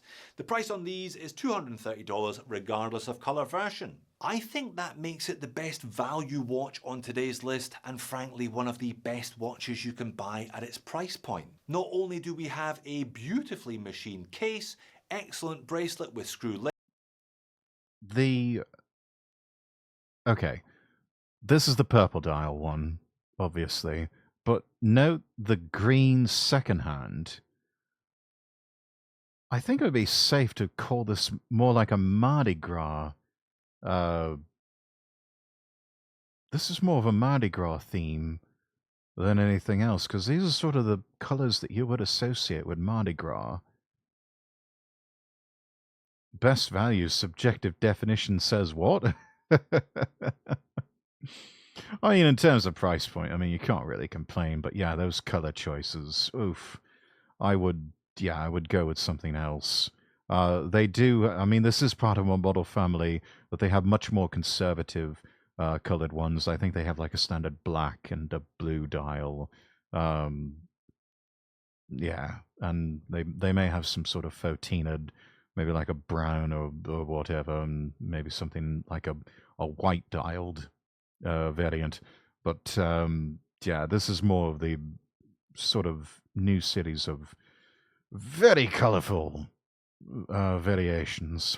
Not only do we have a beautifully machined case, excellent bracelet with screw links on the fly adjustable clasp, but you also get an attractive dial with applied indices, applied logo, and a colour matched date wheel. But this one also features a sapphire bezel insert. I don't think anyone is doing better specs than this or better build than this for less money than this. That he's right. The diver's bezel that rotates here, this is also made out of, in part, out of sapphire crystal. Yeah, at this price point, you do not see anyone else doing this. Sapphire glass, sapphire bezel. Typically, you have to spend 1,000, 2,000 or more to get all of that. Yeah, other watchmakers love to charge out the arse for that sort of thing. And San Martin's giving it to you for about $200 to $250 on a sale. That just goes to show you how much other watches are being marked up by other companies. So, gaddish color choices aside, this is actually quite good value for money. Oh, and also the matching color date wheel. Like we saw with the Seiko, Seiko couldn't be bothered to match the date wheel to the dial on that sort of rusty red mini samurai. So they just did a black date wheel with white numerals. San Martin actually put in the effort, matched the color as best they could, and gave us white numerals here in the 6 o'clock position. That's not something that a lot of watchmakers at this price point could be bothered to do, but San Martin did it. Again, just goes to show you what just the markup and also what they really could do if they wanted to. The dimensions are almost identical therefore to the Tropical GMT, 39, 12.3 because of a slightly slimmer piece of glass, 46.5, 20, 130, 100, double domed, and can we make it 5 out of 5? Yes we can, it's a Seiko NH35. Now, I have been sent a lot of San Martins over the years, which is why I can state with confidence that this 116 is their standout model, and with an ever-expanding range of colour versions in both 3 and 4-hand configurations, you're bound to find one that suits your personal taste, from the more conservative black versions to the less conservative, shall we say, purple grape versions like this one. But my concerns about hand proportions apply to this as with all of the other 116s. Perhaps even more so here because you have an arrowhead and a big counterbalance on the second hand. And the sterile caseback just screams China Direct. But at least it's comfortable, and at $230 this watch blows anything from Seiko, Citizen or Orient right out of the water, I promise you. So there you have it, another 5 new or... Because I've also own an Orient. I believe it's a Mark II Ray. Orient is owned by the same company that owns Seiko. And it is, for the longest time, you got a lot for your money with an Orient. And they are still good entry-level watches, I believe. But as of recent years, they have been, I think, probably cutting some corners, a la same as Seiko. Prices have had to go up, and so the value is just not quite there like they used to be. So it's... yeah, I don't know.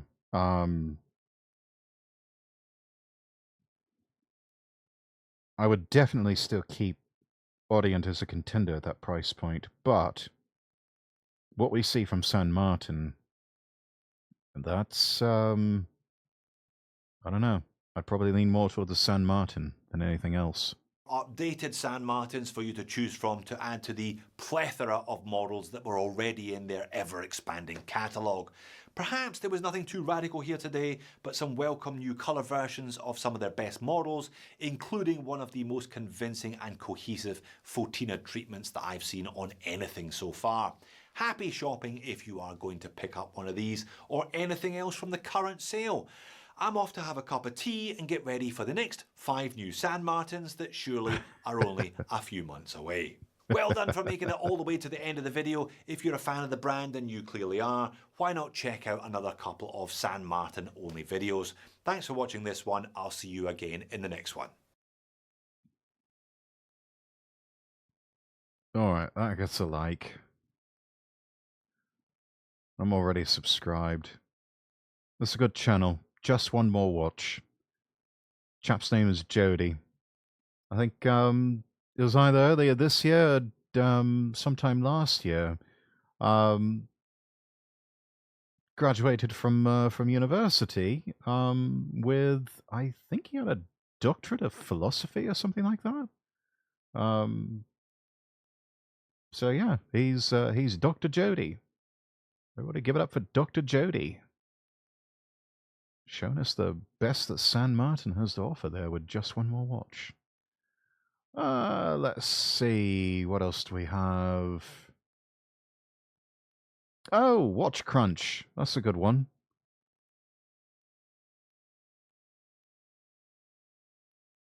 Oh, and there's another one from Adrian Barker we'll check out. Yeah, but let's watch Watch Crunch. Once in a while, I come across a watch, whether it's in person or online, and I think, wow, what a great looking piece. I forgot about that one. These watches, they stand out because they never became widely popular. Look at that Grand Seiko. That is gorgeous. Oh, that's the one that's got the special magnetic resistance to it. Love that. And you'd only see them on the wrists of serious I mean, you could do worse. See previous orange and other garish watches. enthusiasts. Well, today I've gathered 3 of my favorites for this video. They all make for great everyday watches, and they're all from the past decade. I've got a Tudor, a Oris, and a Grand Seiko. Now, what's great about these hidden gems is that you can find them for a pretty good price. These are all below $3,000. And while making this video, I actually thought of a 4th, an Omega, that also fits this bill. So I'll tack that one on at the end. If you want to learn more about enthusiast watches, go where the enthusiasts hang out. Our very own completely free to use Watch Crunch app. It's a discussion platform built from the ground up for watch nerds. I'm really excited about this Oris. Not that I haven't owned my fair share of Diver 65s, but never this heritage model, which was discontinued in 2021. The newer ones have the applied markers, but what I've realized is that there's just something magical about this original dial design. Yes, this dial replicates the original 1965 watch, which is just so much fun. When I saw someone post this particular colorway on Watch Crunch, I just couldn't get it out of my head, so I finally had to buy it. It's got this pastel blue border with a gray center. The hour numerals are framed with lume and printed in the super funky like 60s font.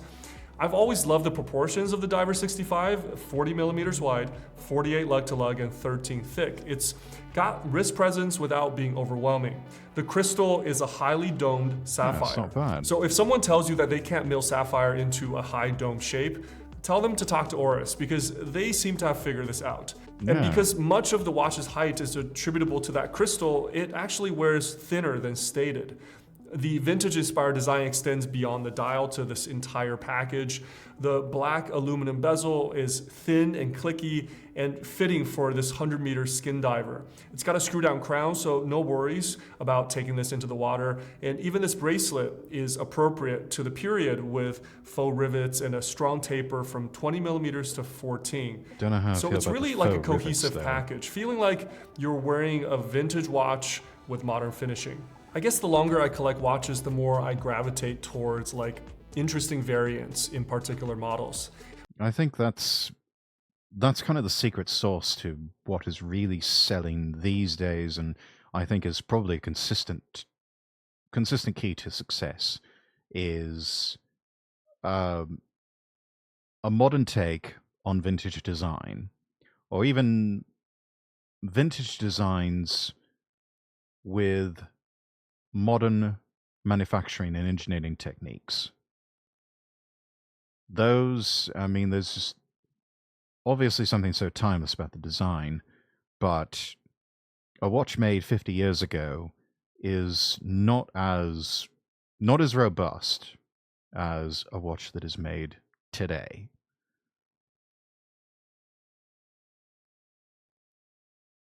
So I think that's kind of the key to what really works and is, I think, quite true of like very evergreen sort of watches that they'll stand the test of time, as it were. No pun intended.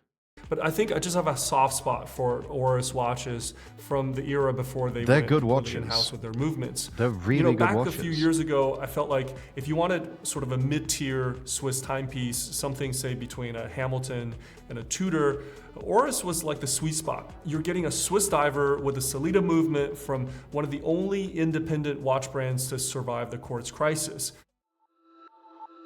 We'll get to Next that on the in just a list moment. is a Grand Seiko, and not just any Grand Seiko, because you can usually not get a Grand Seiko for $3,000. But this is a rare model they never really promoted. Let me present to you the SBGX 341.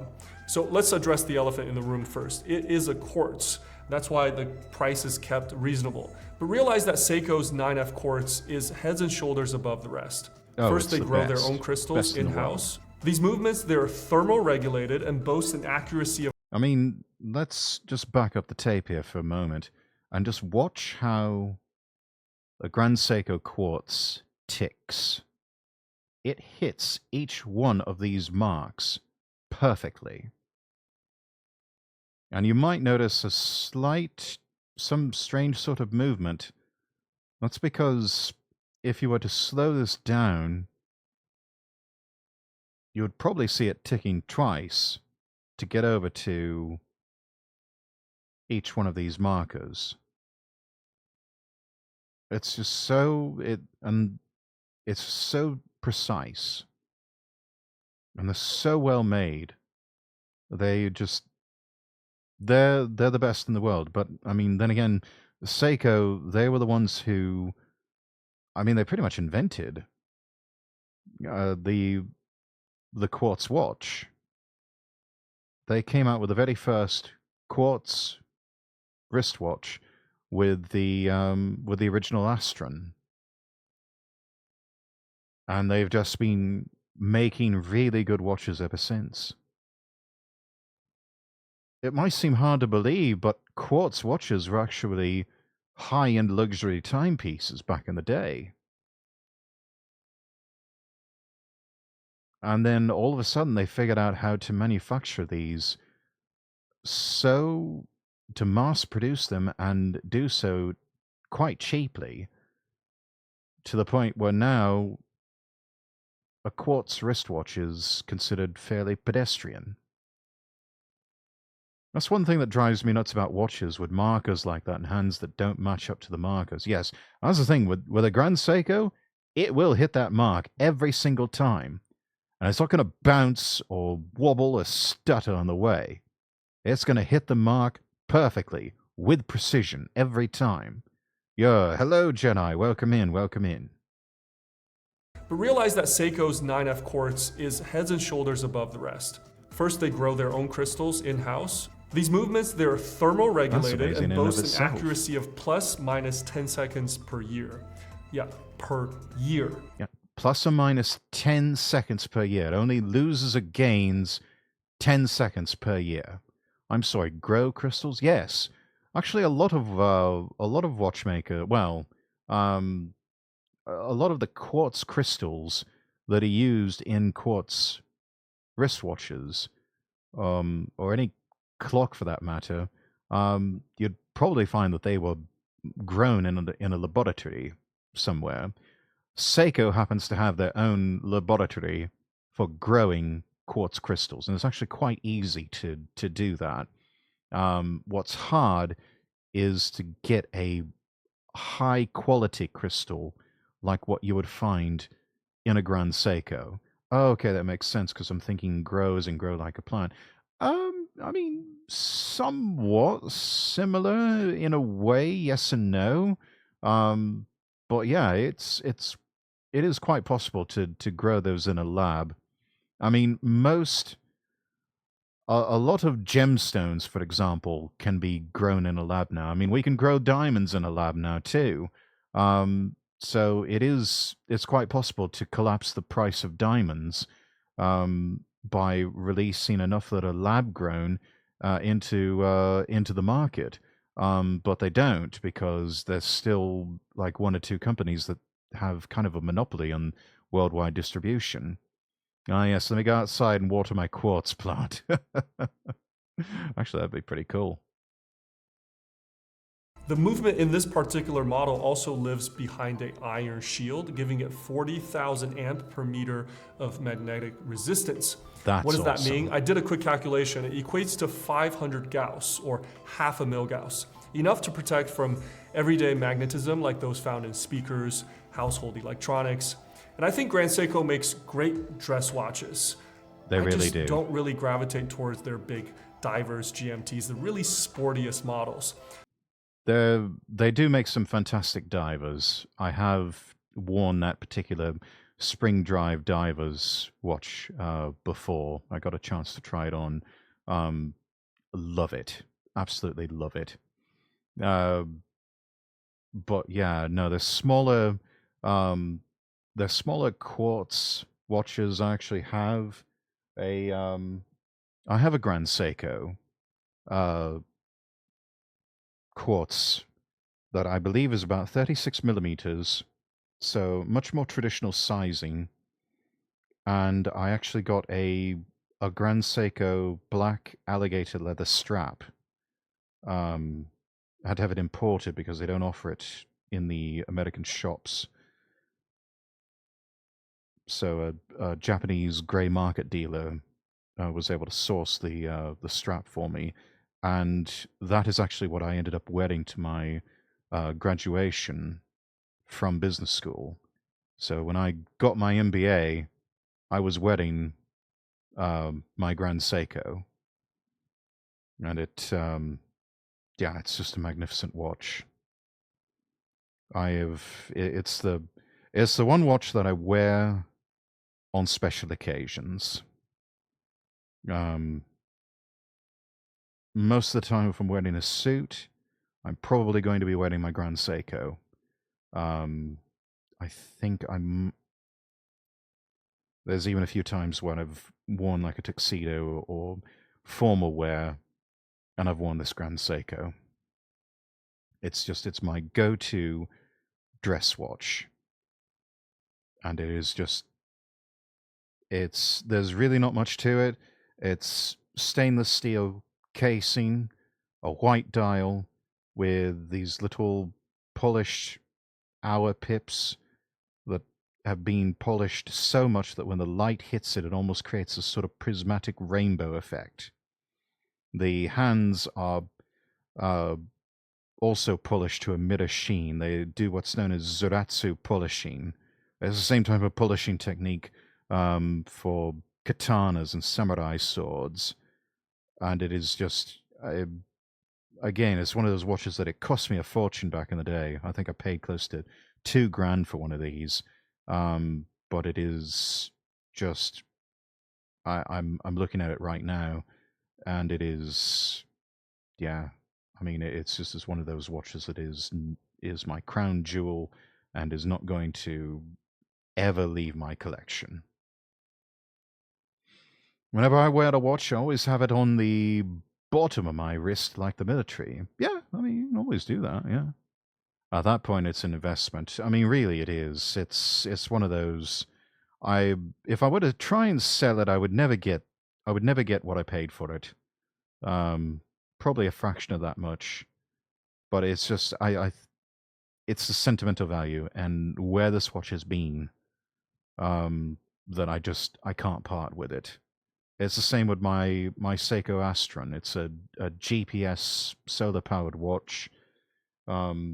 Another one of those that cost me a pretty penny back in the day, but it is one of those watches that has been with me around the world.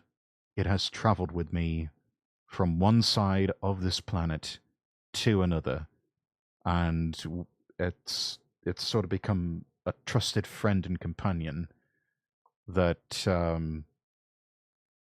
mean, the GPS functionality really does work to automatically set the time. I took off from an airport in the United States and then landed at Narita Airport in Tokyo, pulled out the crown, set the time and the date, and within a few minutes it latched onto GPS signals there and was able to figure out, you're in Tokyo. Okay, setting the time for you, sir.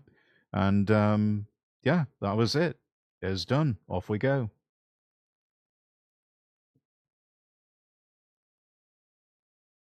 And yeah, it's another one of my.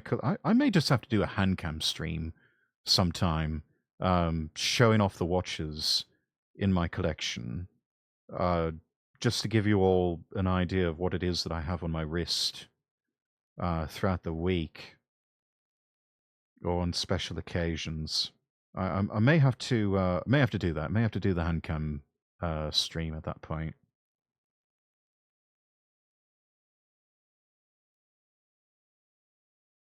So yeah, I've been grabbing all of my watches off of my off of my watch box here, and now I've got them all in front. I've got a lot of them in front of me on my desk. I've got 4 of them up here on my desk staring back at me, and yeah, it's nice. It's nice. Oh, just thought of a feature for that Ultra Edition watch, a custom AI companion. going to have your own personal Jarvis of Friday. Yes. Yes, I know, Jedi. You were mentioning wanting another handcam stream out of me fairly soon. Well, you may yet get another one here if I'm to show off my watch collection, which it's not. I mean, I don't have any Rolexes. I don't have any Patek Philippe's or A. Lange & Zungas or anything like that. I have a Seiko. I've got a couple of Seikos. I've got a Grand Seiko. I've got an Orient. I've got a couple of Casio watches, which I mean, they're super cheap, but they are just excellent, go anywhere, do anything type watches. I do have an AE 1200 Royale that I very much would like to get a new stainless steel case for it. From SKX Mods. Oh, and lest I forget, I've also got my Christopher Ward Sealander GMT. So yeah, and that was the one for me that just sort of kicked off this GMT kick for watches that I insist on having GMT complications to them, because I mean, especially now as a VTuber and having a girlfriend who lives in another country, I've got people all over the world, and I'm going to be I've got friends and I've got business interests and everything else all around the world, and I've got to have an easy way of keeping track of the time. And so GMT watches are a very elegant way of doing that. But also, the Casio AE1200 and the A500W, fantastic world timer, digital type watches. I am the sort that is, I can't believe this is considered old school now, or that I'm even calling it old school. But I'm not one that I can never really see myself owning a smartwatch. However, I will gladly wear a Casio digital watch that has world time functionality. Like with my A500W here, I just press a button on the side. I'm able to look at 4 different time zones and just cycle through them as needed. And that's really all I need. I don't need anything that tracks my blood pressure or heart rate or, step counters or anything like that. More than anything, I need to be able to, at a glance, tell the time in multiple time zones. And in that sense, the most useful watch I have in my collection is my Casio A500 and also my Casio AE1200. Both of which have that same sort of functionality where with the press of a button, I can cycle through 4 different time zones. Like right now, I've got New York, I've got London, I've got Tokyo, and I've also got Seoul. And it's got a little tiny LCD world map that also points out which time zone is being tracked at the moment.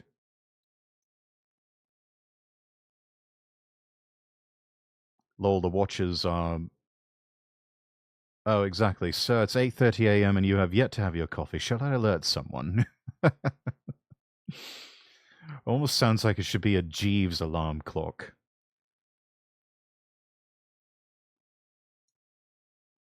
Ah, yes, sir. Good morning. I'm certain you shall awaken to face the day with all the vim, vigor, optimism, and excitement that we have come to expect.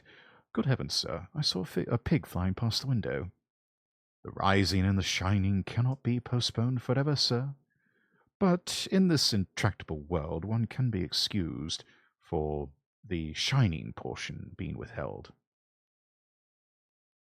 Lol, the watchers are staring back at you like, when are you going to wet us next? Believe me, I cycle through them almost daily, but I have been wearing my Pagani Design one the most as of late, just because that's my most recent acquisition. And I mean, it is a very smart-looking watch. I wanted an Explorer-style watch for some time now, and I finally got one. Lamau, I need to get a watch that lets me see my heart rate so I can see how high my heart rate gets when playing Rocket League. Well, I mean, depending on what type of phone you have, Jedi. If you got an iPhone, just get an Apple Watch, or if you have an Android phone, particularly a Samsung Galaxy phone, they'll work with the. They've got I think it's called a Samsung Galaxy Wear or something like that. I had one for a while. I didn't like it. Not just that, but to alert you to breathe and take a step back for the moment. Yeah, definitely. Anyways, we have derailed quite a bit, and I've now got all of my watches on the desk here. Let's get on with the video, shall we? So Grand Seiko calls this particular case design tough sports. And I would say this is like as sporty as I'd personally go in a Grand Seiko. It's a great everyday watch for that reason. Kind of splits the difference. The case has a muscular stance with wide... Yeah, Grand Seiko's not really known for their sports watches. They're more meant for elegance, something a bit more formal. Apple watches aren't expensive. They are. Samsung Galaxy Wear, I mean, for as much as you would pay for a Samsung smartwatch, you can actually get what we just saw, one of those San Martins. And I would say go with the San Martin because it's going to last longer. Again, that's the thing with smartwatches, is that there's planned obsolescence with every single one of them. They all have a rechargeable battery. What do we know about rechargeable batteries? They all eventually lose their charge and they won't hold a charge. And another thing, once you get to a certain OS update with your phone or with even the watch itself, eventually it's going to get to a point, knowing these companies, they are going to brick the bloody thing. And they're going to make you buy another one. And so I say, fuck all of that noise and get yourself a proper quartz or mechanical watch. If you want something closely resembling a smartwatch, consider a Casio digital watch. They've got some that have some of the functionalities that you're looking for, that have blood pressure monitors. Some of them have compasses built in.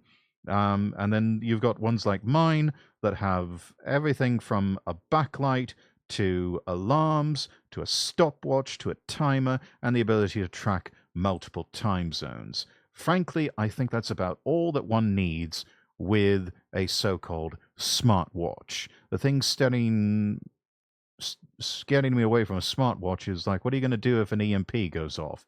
You are much more likely to be struck by lightning than anything like that happening.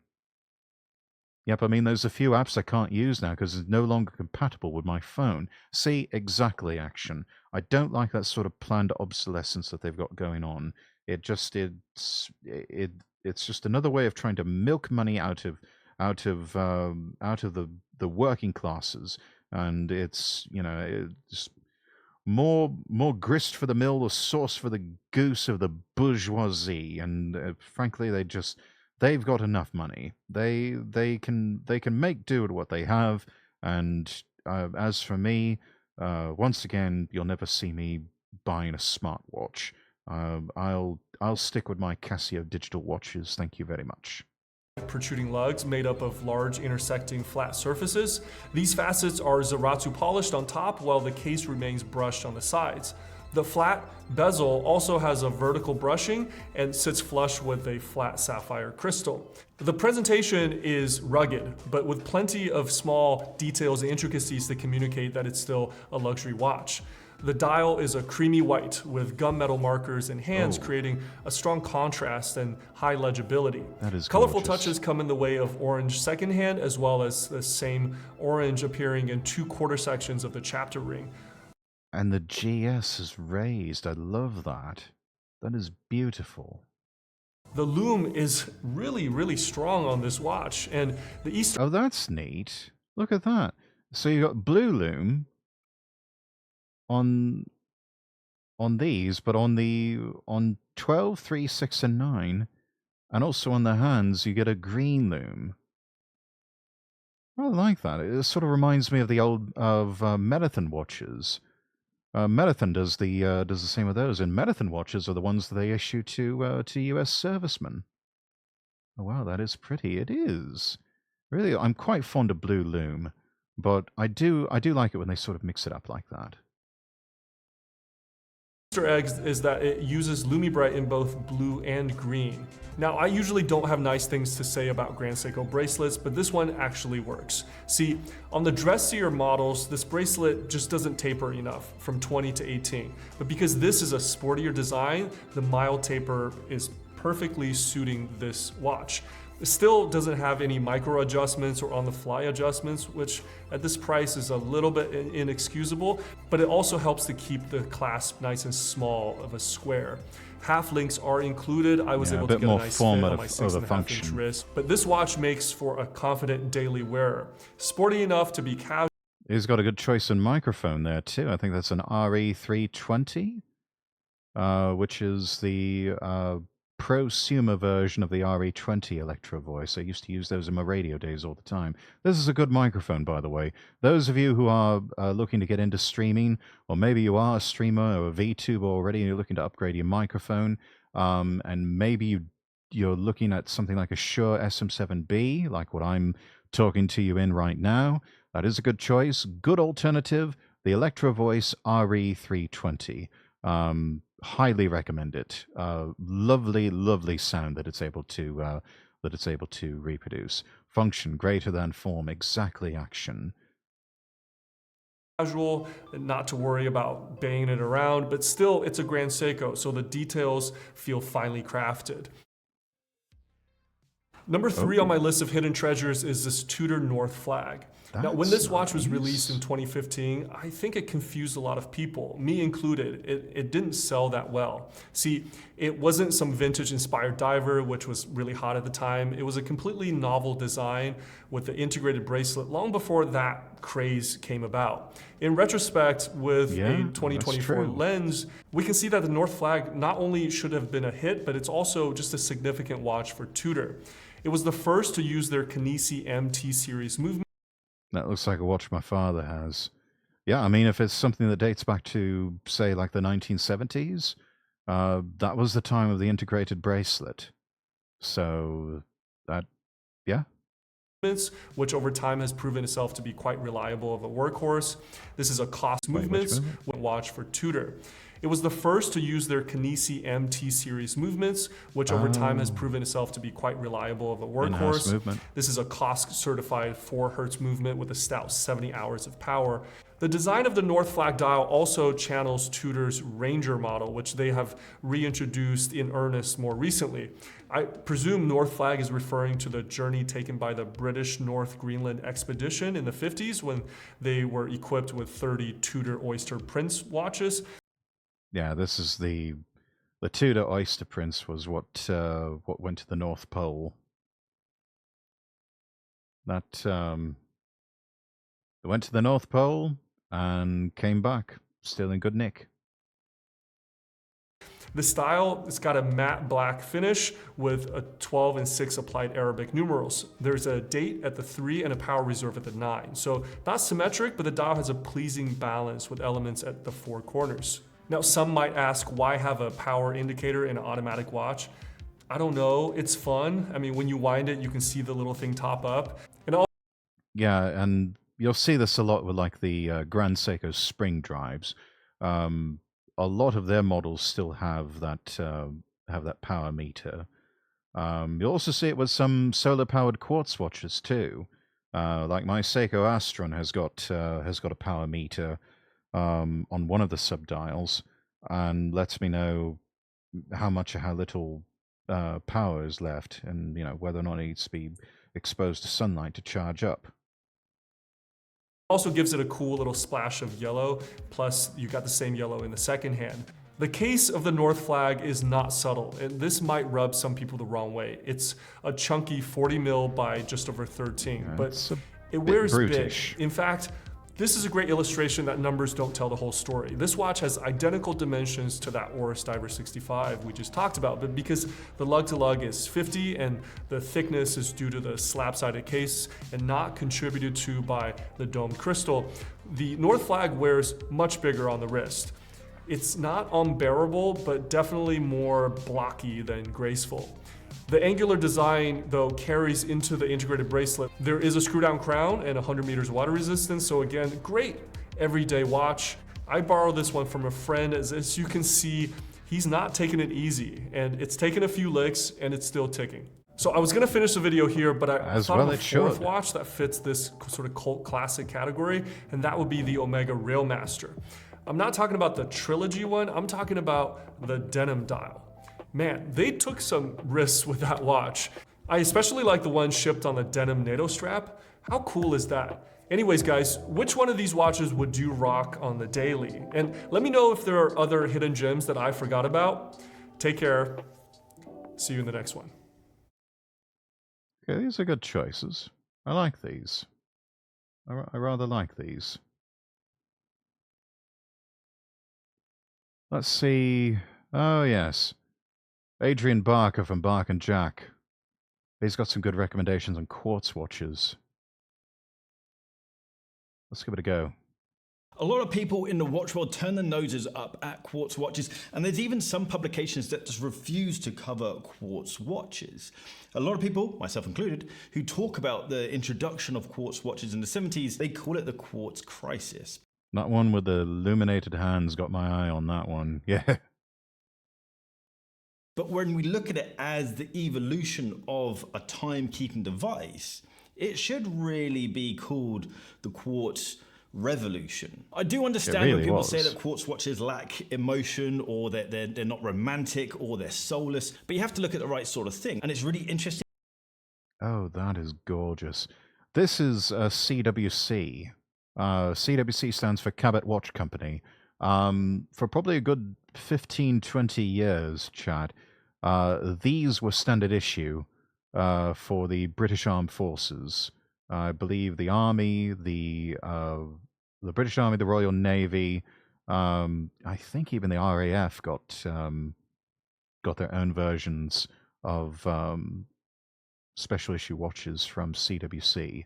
And you can still buy them today, and buy them in both quartz, and I think they've got a few mechanical, but they're primarily known for their quartz movements, just because of the accuracy. Because we're seeing this transition, this impact of an industry happening today in the car industry. So you've got the combustion engine, the hybrid, and now we've got the takeover of the electric vehicle. People are making exactly the same comments around electric vehicles as they are around quartz watches, saying that electric vehicles lack soul, they're not as fun, they're not passionate. Of course, you could look at a bad electric vehicle and disclaim all electric vehicles are bad. But if you go to a purpose-made electric vehicle, they're just kick ass. And that's exactly the same thing with quartz watches. Yes, there are some cheap, terrible quartz movements, but there's also some amazing ones. And that's what all valid points. I mean, you're not going to catch me dead in a Tesla, even though they were one of the first really kind of popularized electric car. I think that they're just cheap, plasticky, unfantasticky little toys for the road, and the people that buy them are just people that, a lot of them just have zero taste in cars, and some of them have zero good taste. The Rimac, however, or maybe like an electric Porsche, okay, now we're talking. Imagine a car you can't get in winter because the handles froze. Yeah. Yeah, they don't, still got a problem doing well in the wintertime. Yeah. What I want to highlight today, I want to go through the history of quartz, kind of point out some major milestones, talk about how it came around, but then show you 7 absolutely kick-ass quartz watches. So everything started back in 1927 when Bell Labs over in the US created the first quartz clock. Inside it had a block of quartz crystal stimulated by electricity, and they managed to get this thing to be accurate to 4 seconds a year. The challenge... Yeah, and some of the photographs that he's showing here, these are some of the original quartz clocks. I think the original that they came up with, it was about the size of one of those massive supercomputers, and one of those big server racks that you see in server rooms. It was quite big, and quite is just a massive bit of kit. And but yeah, that's what it took back in the day. This thing was the size of a suitcase, and it was a million miles away from being able to shrink that technology down to the size of a watch. It wasn't until 1957 when, again, in the US, Hamilton Watch Company created the Hamilton 500, which was the first electric-powered watch, but it still had a mechanical escapement. In 1960, the Swiss got involved. Bulova launched the Accutron, which was the first electric watch, but rather than having a mechanical escapement, it had a tuning fork escapement, still not quartz. However, at this point, quartz prototypes had been widely shared, and so it was quite obvious this was the direction that people were going to go in. At this point, it was well established that Switzerland was the home and global center of watchmaking, and they had just gone into massive crisis mode because they'd seen how accurate these quartz watches were and how much cheaper they were to make. As a way of Switzerland trying to maintain their global dominance around watchmaking, 20 of the most prestigious and most recognized watch brands, watchmakers, Good Lord. A lot of these are big names.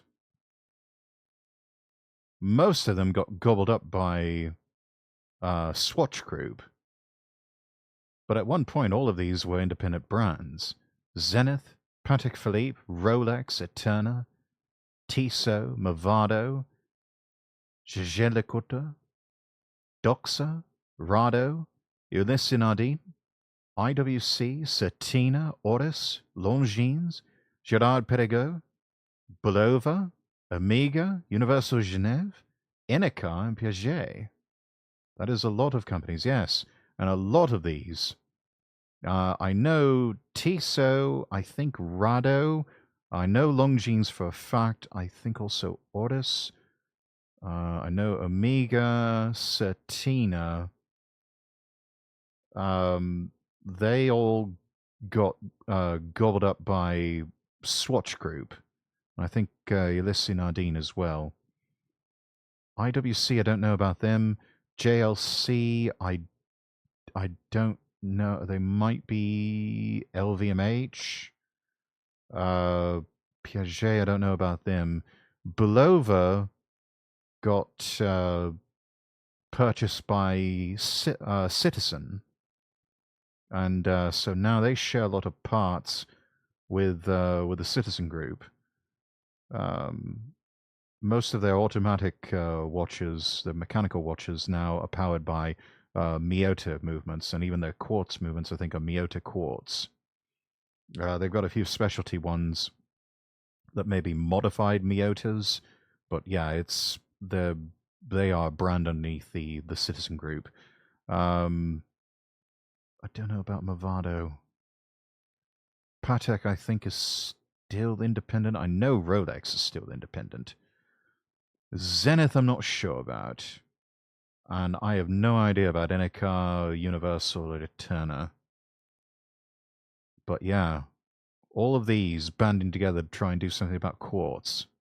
Came together to create a conglomerate, a collaboration called CEH. Some of these brands included Rolex, Patek, Omega, Longines, and IWC. The idea was surely all of these brains from these massive, powerful watchmakers could come up with something absolutely incredible. These guys were the first to launch a quartz watch in 1967, and it was powered by a beta 1 movement. It was a battery-powered movement and had a quartz oscillator as the timekeeping element. However, that wasn't commercially available, and they were actually beaten by Seiko in 1969, who launched the first commercially available quartz watch called the Seiko Astron. It was Yeah, I've actually seen this at the Seiko Museum in Tokyo, one of the original quartz Astrons.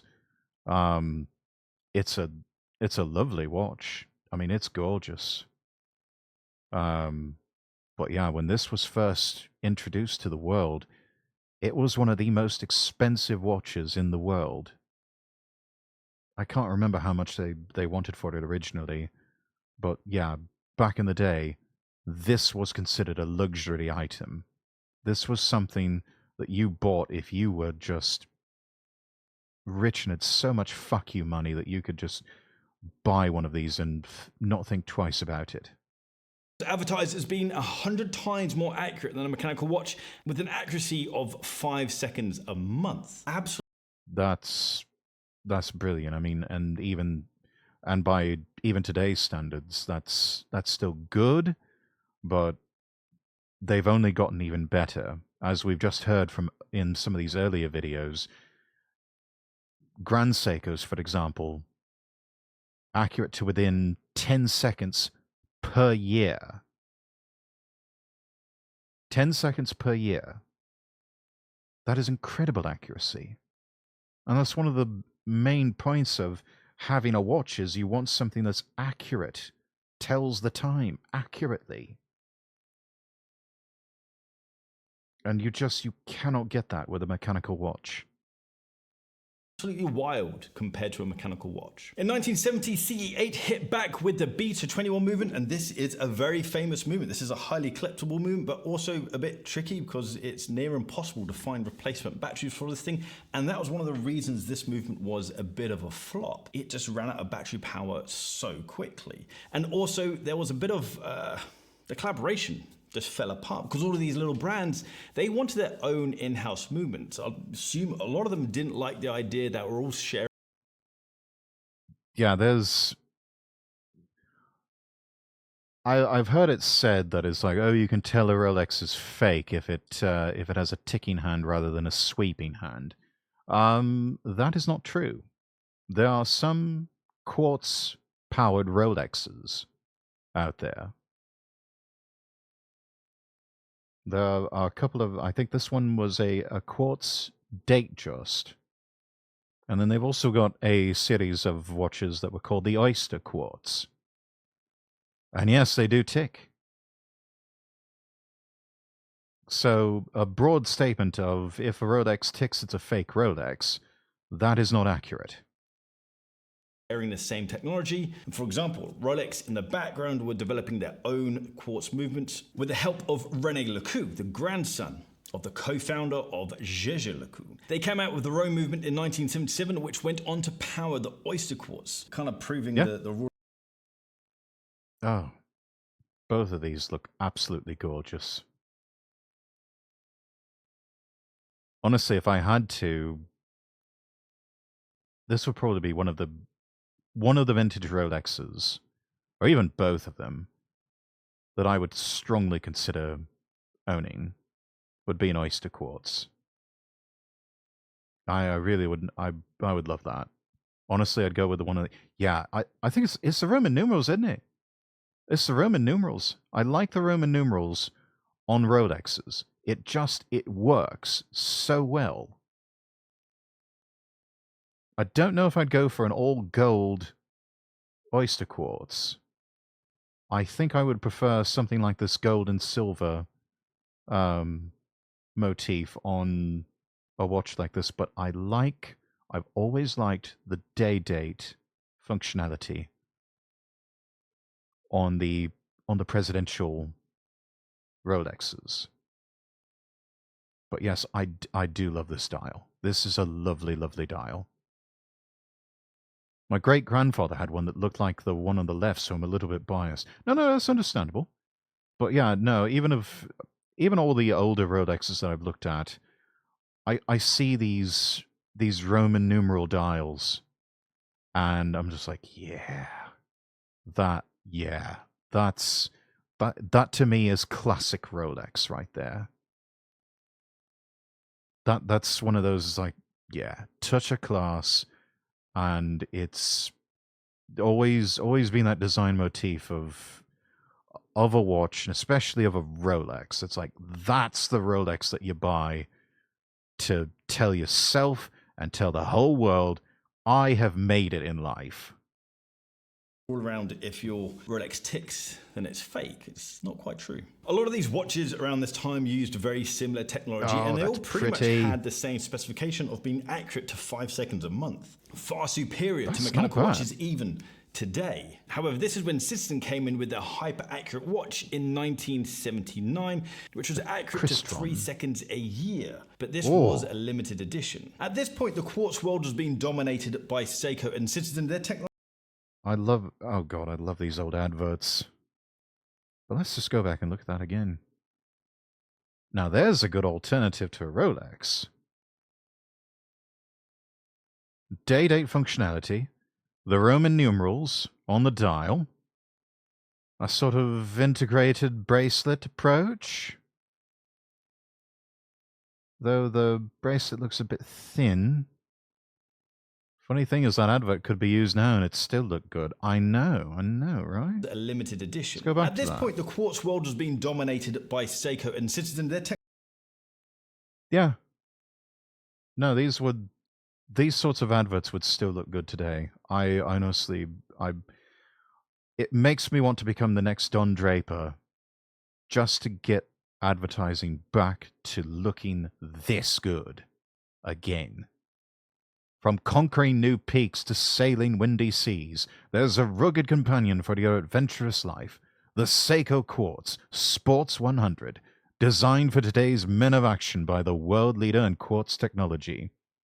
Sailing, swimming, or mountain climbing, these watches are rugged enough to meet their active lifestyles, handsome enough to reflect their good taste, accurate enough to meet their high standards.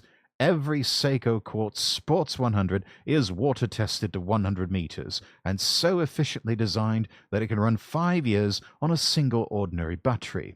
All are shock resistant and feature day-date calendars, hard-leck scratch-protected crystal, stainless steel cases, and bracelets.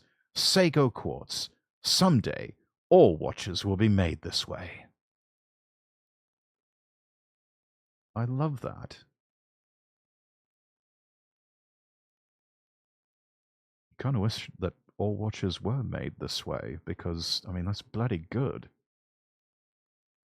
Whether you're climbing the tallest mountains or the echelons of corporate empires, trust your time with insert watch company here. These digital numbers here, this looks good. I like that. I especially like this, the Citizen Quartz Light, because you got the backlight on it. And then you got the alarm as well. You can set an alarm for it. It'll beep at you when it's time to wake up.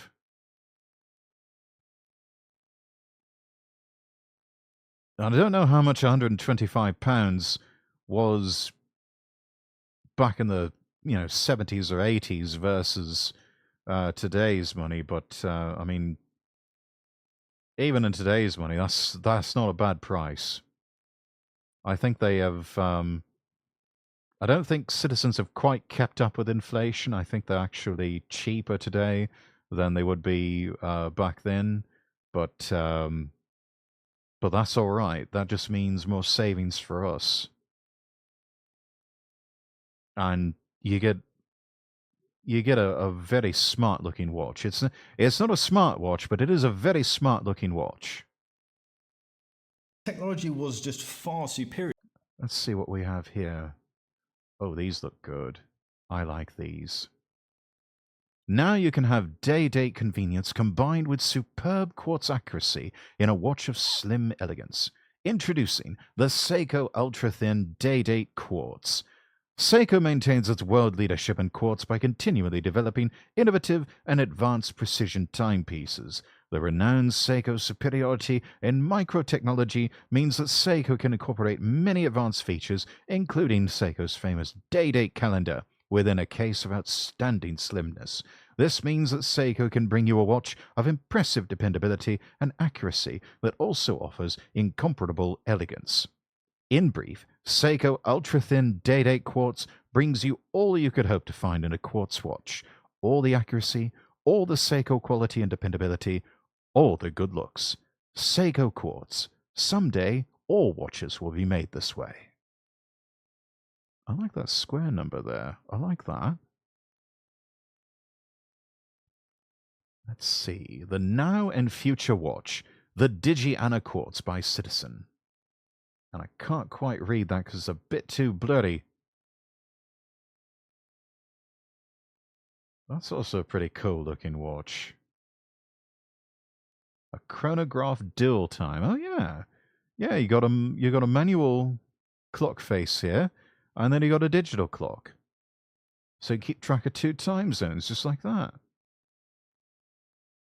Far more advanced than anyone else in the world. Whoa, whoa, whoa. Going too fast, Adrian. And Citizen, their technology was just far superior, far more advanced. Look at that. I love that. This looks like, yeah, Japanese advert for Seiko quartz watches. Not many watches tell you the time. The Citizen Multi-Alarm 2 does. Chirp, beep, beep, beep. The Citizen Quartz Multi-Alarm 2 has just signaled 11 minutes past 1. It's the only watch in the world which can be programmed to tell the time. Chirps signal the hours, a double bip counts 10-minute units, and a beep signals the minutes. Not only is the Multi-Alarm 2 unique because it actually tells the time, but it also incorporates several other special features. 2 24-hour alarms remind the wearer of important moments. Alarm 1 chirps for 1 minute, and Alarm 2, which can be used for a second alarm, or as a backup for Alarm 1, gives a minute of beeps. Each alarm and any other signal can be shut off by pressing any control on the watch. An automatic hour chime gives an every hour on the hour time signal. A countdown timer signals elapsed time from 11 hours 59 minutes 59 seconds to 1 second. And a calendar watch displays seconds, minutes, hours, AM, PM, day, date, month, and year. the Citizen Quartz Multi-Alarm 2. An amazing timepiece. £99.50, including VAT. The Citizen Quartz Multi-Alarm 2. Certainly unique, that's for sure. Hell yeah. Advanced than anyone else in the world, and this was when ETA, the movement manufacturer ETA, had an idea. If Seiko and Citizen are dominating the mid-tier and upper tier of quartz watchmaking, let's dominate the lower tier, the entry level of quartz watches. That's when they created Swatch, Swiss watch. Swatch, that's where it comes from. In a way, Swatch kind of triggered the whole quartz crisis by creating a very cheap, very fashionable watch, meaning that a lot of other watch companies went out of business. So not only did they have the money, but then they had the opportunity to buy up all of these failing watch brands, which is quite a wild... Yeah, those are all brands now owned by the Swatch Group. Tissot, Mido, Hamilton, Longines, Omega, Rado, and Certina. Oh, and they also own ETA, the third-party watch movement manufacturer. Very successful business idea. Swatch is now the biggest watch group in... Oh, and yes, they've now acquired, let's see, who else they've got? Glashut Original, Harry Winston, Blancpain, Jacques Rose, Léon Hatteau, and Breguet. In the world, with very prestigious brands under the name. In 1988, Grand Seiko got involved and launched their first 9F quartz movement, accurate to 10 seconds a year, with limited editions being accurate to 5 seconds a year. 10 years later, in 1998, Grand Seiko launches the first spring drive movement. However, patents for the technology were actually filed in 1978. The spring drive movement is a really interesting one because up until now, a lot of people have been using batteries, electricity to power the watch, and that's gone through battery powering a mechanical escapement, battery powering a tuning fork escapement, and then a battery powering a quartz oscillator. Grand Seiko did it a little bit differently. As the name suggests, spring drive, they use a spring to drive the movement. They use a spring that then, as it unwinds, creates electricity that then powers the quartz oscillator. So if we kind of look at cars, you've got mechanical movements being the combustion engine, you've got quartz movements being EVs. The spring drive really is the hybrid. You've got the benefit of the accuracy from the quartz oscillator, but then that's one of my favorite spring drive Grand Seikos right there, chat. That's called the Grand Seiko Snowflake. It's hard to see from this particular angle, but if they were to put a macro lens on it, the dial is brushed in such a way that it looks like a snow field. It looks like a field of new fallen snow. It is just absolutely gorgeous. And I think they still want, like, I don't know, $5,000, $7,500 for that particular watch. It is as much as like a used Rolex or like a brand new or gently used Omega. But oh my God, it is so, so gorgeous. It's so beautiful. I love that watch. I put it on one time when I was at a Grand Seiko event just to try it on, and I'm just like, I wish I had $5,000 because I want that watch. Then you've got the continuous power of an automatic mechanical movement. They aren't quite as accurate as full quartz movements, but for a mechanical watch, it's accurate to 1 second a day, which is, I kind of feel like it's best of both worlds. In a way. Yes. In a way, it's best of both worlds. Just like in the mechanical watch world, there are loads of brands selling mechanical watches, but there are very few mechanical watch makers. That's exactly the same in the quartz world. You've got even more brands than the mechanical world, and even fewer manufacturers. The main people are ETA, and then you've got Seiko and Citizen. There's other people as well, but they're kind of the main thing in our watch world. You've got some killer watches from Tag Heuer, Breitling, and Zinn. I especially love the Tag Heuer Accurator and Titanium, that's absolutely killer, and the Breitling Aerospace. always loved that watch, especially the retro versions. But all of these watches are powered by either ETA or Citizen Movements. So I want to focus on the guys who actually make their own watches. We're going to start with the most affordable and then get to the crazy expensive and super rare. So I feel like this watch here should get an honorable mention. Not that it's got a high performing movement. It is just good look. Oh yes, that's the Omega Moon Swatch. So I think it's made by Swatch, and it's got a Swatch quartz movement in there, but it's got Omega design to look like the Moon Watch.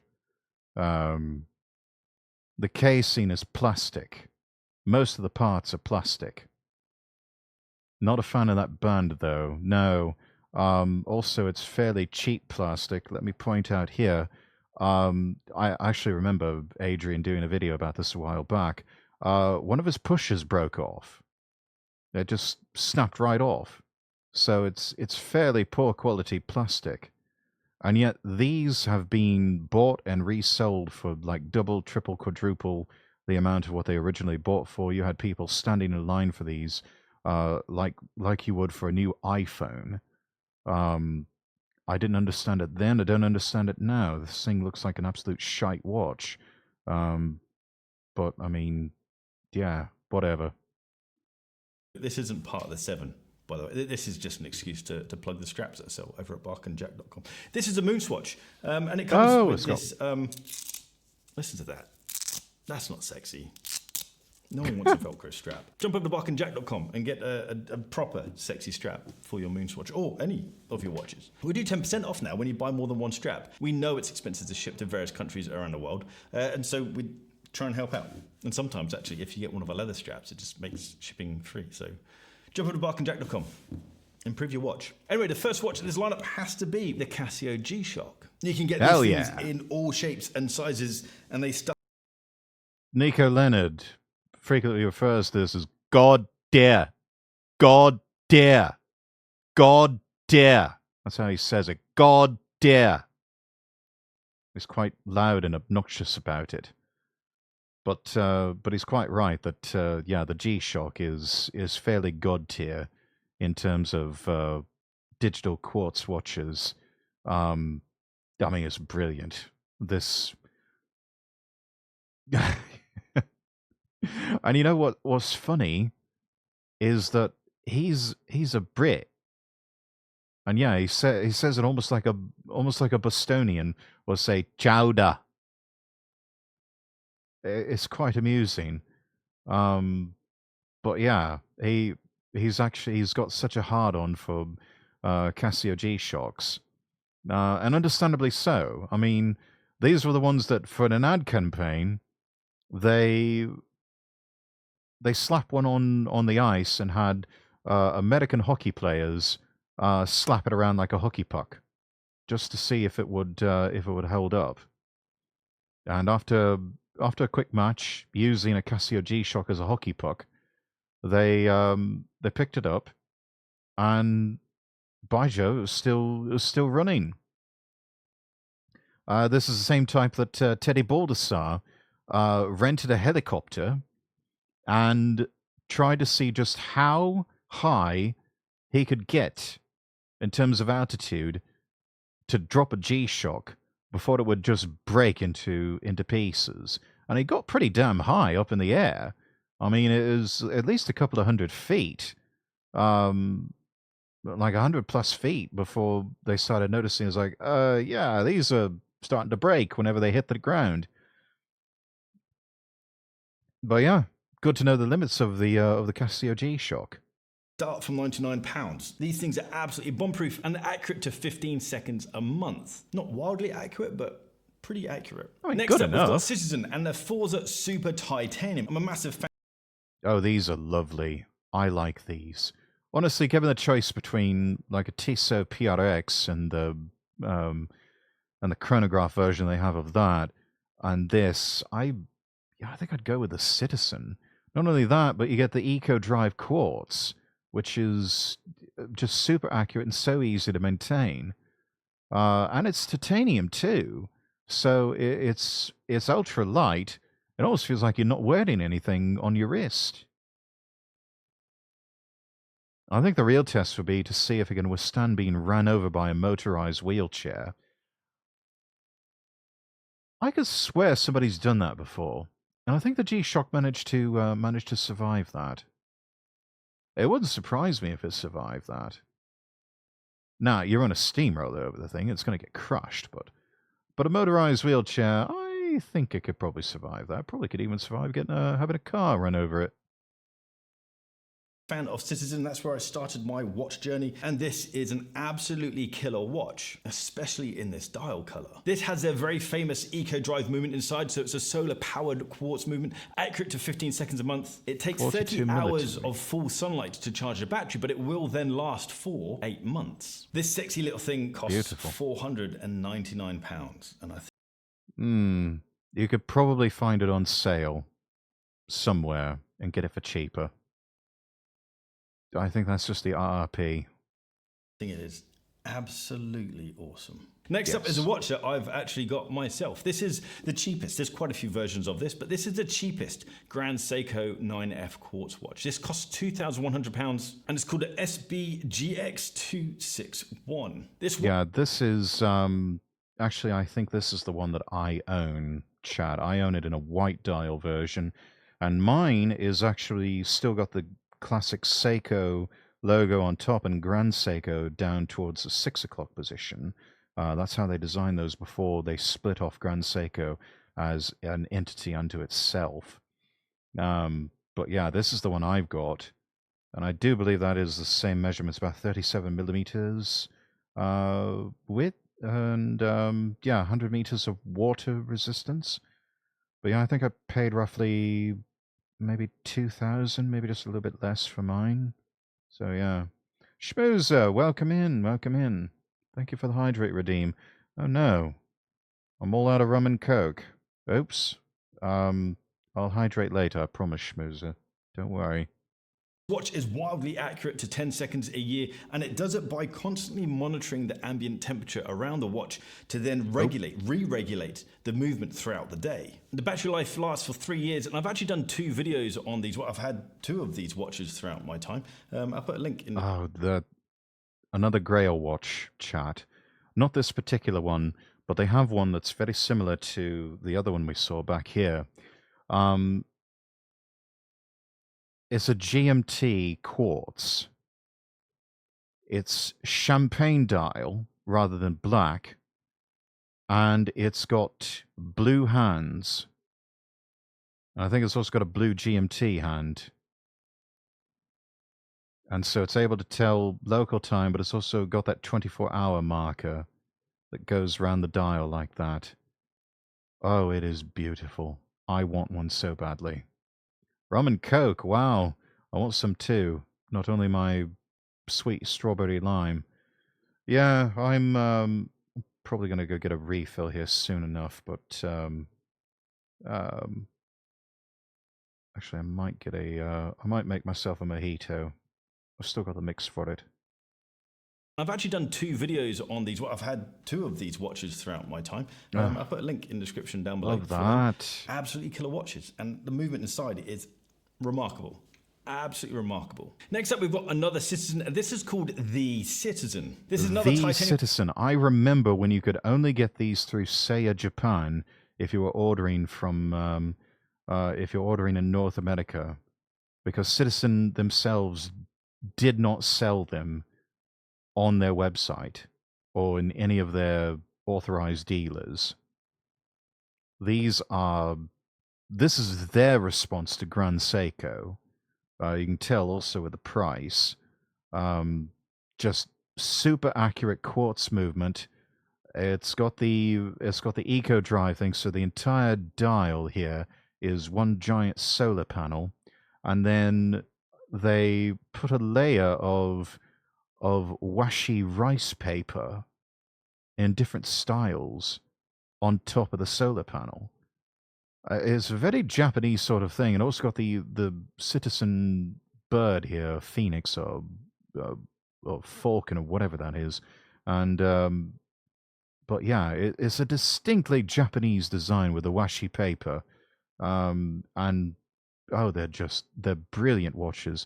Very expensive, more expensive than the Grand Seiko, but they're absolutely brilliant watches. Watch, and it seems like a lot of quartz watches are done in titanium, which I don't understand why a lot of brands do this. It's accurate to 5 seconds a year, and again, this has an eco drive movement, but this is one of their fancy eco drive movements. This costs £3,595, and it's got platinum flakes on the dial. Next up, we have Omega, and this is the first of two Swiss quartz watches. This is the Speedmaster X33 Mars timer, and this is a really, I'd love to do a proper video on this because this is a really quite an interesting watch. Costs 6,600. Again, this is in titanium, but this was developed, tested, and is now certified by the European Space Agency and is accurate to 2 seconds a month. It has the ability to display time on Mars, which days are 2.7% longer than on Earth, which is pretty cool. Weird, but cool. Now, I wasn't sure whether to include this next one because it is the hybrid movement. It's not true quartz. It's mechanical and quartz, and a perfect combination of the two. But this is one of my favorite spring drive movements from Grand Seiko. This is called the White Birch, the SLGA009. Oh, yes, costs the White Birch. £8,500. There are cheaper versions of the spring drive movement, but this one I just particularly like. Again, because it's a hybrid movement, it's not as accurate as typical quartz watches. This is accurate to 10 seconds a month, but it has 5 days of power reserve, which I think is pretty cool for something that generates electricity. That's incredible. 5 days of power reserve. Most mechanical watches will stop working after, like, I don't know, 36 hours. That's like your bottom rung type of, like, Seiko NH34 type movements that are not really regulated or anything like that. I've got, I think my Christopher Ward has a Solita GMT movement in it, and that gives me about 50 hours of power reserve on that one. That's a short life, yeah. I mean, it's meant to be kind of like your one and only watch. Failing that, you go out and get some watch winders that kind of keep your watch rotating around so that it keeps moving that rotor in the back about, and that'll keep your watch going. Let's see, I'm trying to think. And then where'd it go? Where'd the one go? Oh, here it is. And then I've got a Seiko here, my SPDC 101. It's the 62 mass reimagining.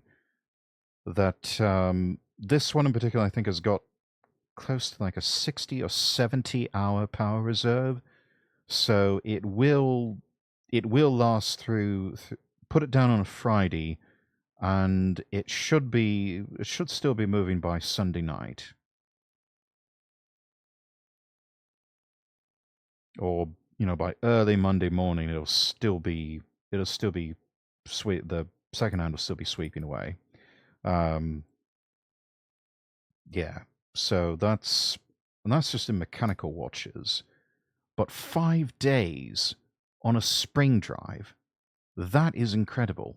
You can put it down for most of the week and just make that your weekend watch, and it'll still be ready for you by the time Friday afternoon, Friday evening rolls round.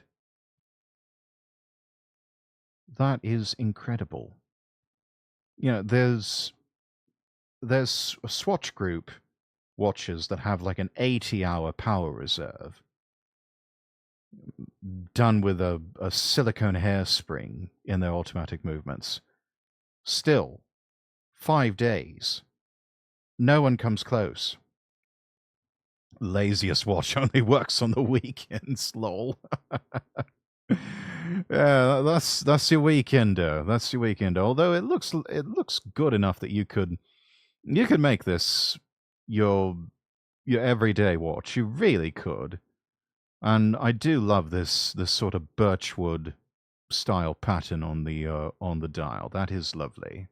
Also absolutely stunning. The next watch I think is the most interesting. This is the FP Journe Elegant. This is a remarkable watch. It looks weirdly futuristic, but also it's got that FP Journe, very traditional styling, certainly with the typography, with the design of the numerals. But the movement aside is insane, absolutely insane. It's not massively accurate. It's accurate to 15 seconds a month, which I kind of feel like it's £10,000. And that's retail price, £10,000 retail.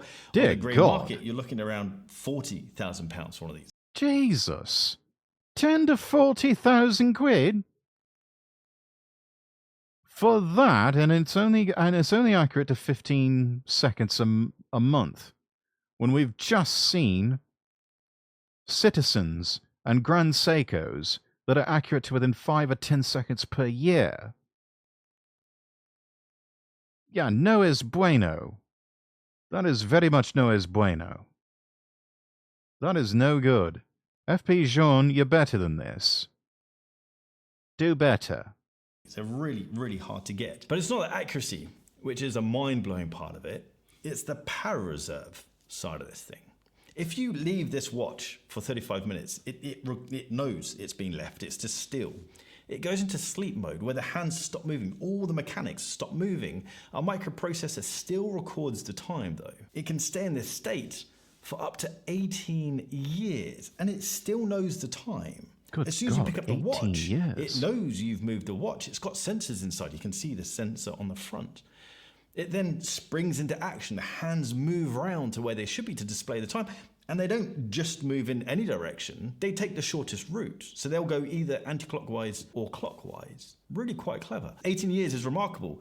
But even on normal use, if you're actually just wearing the watch every day, it will still last between 8 to 10 years. So although it's not wildly accurate, the use of power is absolutely mind-blowing. Okay, And FP this Journe, is you've the true redeemed yourself. In-house movement. FP Journe makes this movement. Quite amazing. Guys, let me know in the comments down below what you guys think of quartz watches. If you've just completely shunned them and you just have no interest of them, or maybe you've come across quartz watches that changed your mind. I feel it's just a different mindset. If you like this video, hit the thumbs up button. If you like the style of this video, hit the subscribe button down there and that little bell icon to get notifications when I drop a new video. If you want to check out watch straps and watch accessories, jump over to barkandjack.com. And don't forget, you get 10% off when you buy more than one strap, and that can absolutely cover your shipping costs. If not, just reduce it massively. If you're on Instagram, give me a follow at barkandjack. And if you're on TikTok, give me a follow there as well. That's it. I'll see you guys soon. Take care. Cheers. All right, yeah. Earned yourself a subscribe and also a like. Yeah. So this is good. I like it. Yeah, I still think I'd opt for the Grand Seiko or the Citizen. So yeah. When exploring Tokyo goes wrong. Grand Seiko for sure, easily, yeah. I mean, I like that Citizen, but it's price point wise, I think you get it's odd to be saying this, but you get savings. You save money with Grand Seiko, and as lovely as the Citizen is, there's just an elegance to Seikos that the Citizen doesn't have. So yeah. Let's see. Do we want to look at more watches? I don't think I have any more watch videos except for this one about the Christopher Ward C60 Trident.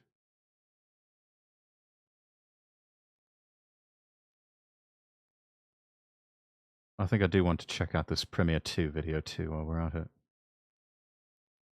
Yeah. Okay. Let's see. But first things first, chat. I need to go get myself another drink, and I've also got a couple of cookies that Mum just baked fresh out of the oven. So give me a couple of minutes, and I'll be right back. I'll put the music back on.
try a taste of martini, the most beautiful drink in the world. It's the bright taste, the right taste of martini. There's much more to this world than you'd guess, and you taste it the day you say yes to the bright taste, the right taste of martini. Anytime, any place, anywhere, there's much more to this world you can share with the right one, the bright one. That's martini.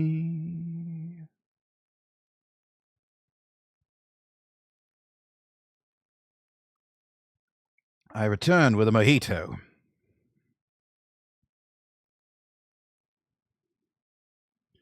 Welcome back. Thank you. Also, I don't know if your redeem went through. Let's do that again. Quack. Let's see. Does the perfect diver exist? Christopher Ward's C60 Trident Pro 300. It seems like everyone is always in pursuit of the perfect watch. But I personally don't believe the perfect watch exists. No, it it's doesn't. Not the perfect watch for everyone. And again, with divers, everyone wants the perfect diver. Yet, nothing's perfect. But I gotta say, as divers go, this comes pretty close. And for those of you who recognize it, that's probably not a surprise. This one's been out for a little bit and everyone pretty much loves it. It's the Christopher Ward C60 Trident Pro 300. And this particular one, with its clean, crispy white dial, was lent in by a viewer. So a big thank you goes out to Larry for lending this in. Now, since a lot of people are already pretty familiar with this one, we're not going to do the standard review, but we're more going to focus on the pros and cons, with 5 reasons to buy and 5 reasons not to. And I'll warn you right now, with this one, there's not a lot to complain about, so some of these may get a bit nitpicky. But I set out to give you 5 reasons why you shouldn't get it, and I'm going to give you 5 reasons. That said, the first reason to buy this one is simply that it's practically the perfect tool watch. This design here is on point, where you have a large, easy-to-read dial with just a splash of colors to make things interesting.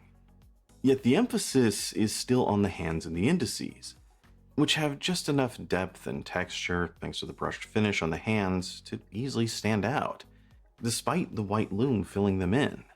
And the design as a whole comes across as something beautifully crisp and clean. This is then paired with a fantastic case, one that is a tool watch, there's no mistake about it. Yet thanks to the curvy sides and the polished chamfers, they call this one a light catcher for a reason. And with that, there's just enough hint of flash to keep things interesting. And perhaps that's what I love most about this one.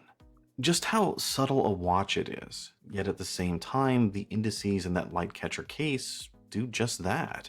Catch the light, and just enough to bring your focus to the beautiful simplicity of the design.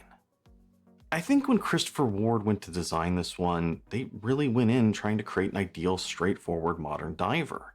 And I think that's exactly what they did. They have succeeded. It's a watch that feels familiar, yet it's one that would never be considered an homage, which is saying something in today's watch world. Now, for reason number 1 not to buy it, and remember I said I was going to get a little bit nitpicky here, is that the design isn't perfect. It's close, but there are a few things here. Like the crown. Visually, I think it looks a little large in proportion to the case. Okay, it that is out nitpicking. Just a little too much. But, you know, the flip side to that is that it is pretty easy to get a hold of and use. And there does have to be some sort of balance between form and function in the design. Does it work? Yes. Will it survive being thrown into the Mariana Trench? Maybe. Nah, probably will. Fine. And another nitpick here is going to be with the bracelet, that it has male end links and not female, which is becoming more common and, in my opinion, far more comfortable, as it brings down the effective lug-to-lug and makes the watch more accessible to more people. However, you know, with this particular watch, the 40mm version, Lug to lug is just under 48 millimeters, and on my 7¼ inch wrist, I gotta say, it's just about the ideal size. So while Yeah. I'm being a bit nitpicky, in You reality, I can't really complain too much. And speaking of the size, this leads to pro number 2. As Christopher Ward gives you plenty of choices, in that this is the 40 millimeter version, but they also offer this in 38 and 42, as well as 4 different colorways and a choice between 2 different straps and... Honestly, I like the black and white.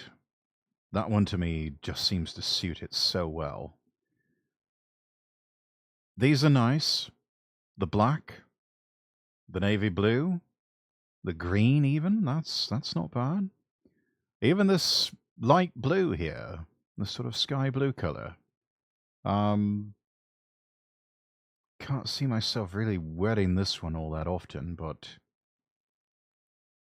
you know, if I'm feeling a bit of a funky mood, I would probably consider sporting a green version. But the blue and the black are just go-tos.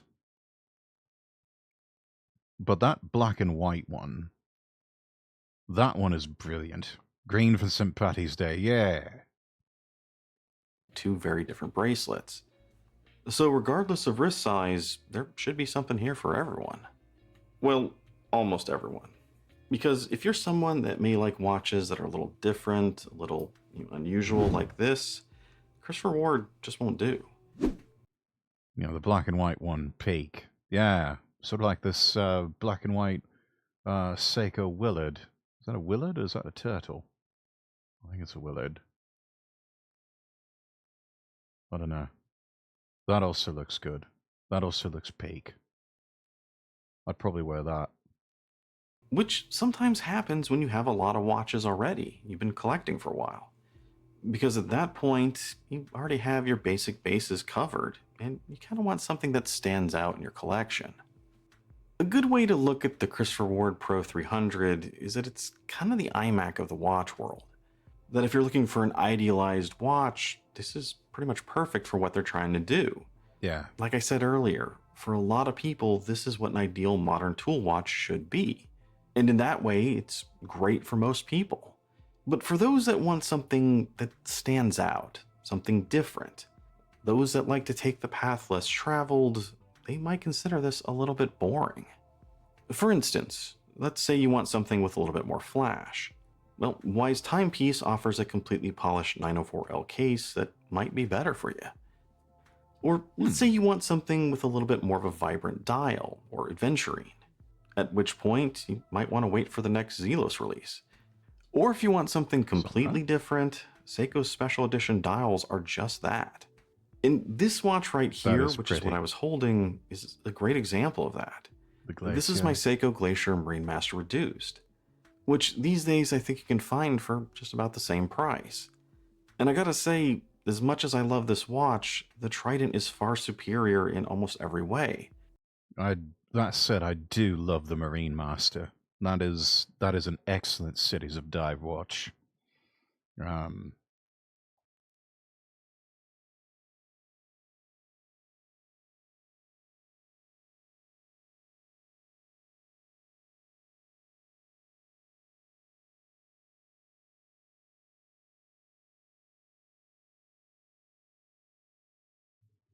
Sorry about that, chat. Yeah, no, the Marine Master is done an excellent series of dive watch from Seiko. But this one, yeah, no, this one's damn good. Honestly, there's a nice set of watches. They really are. They're expensive, but they're worth every penny. And Christopher Ward's quite transparent on their pricing. Cost times 3. That's how much they charge for their watches. The cost, multiply that times 3.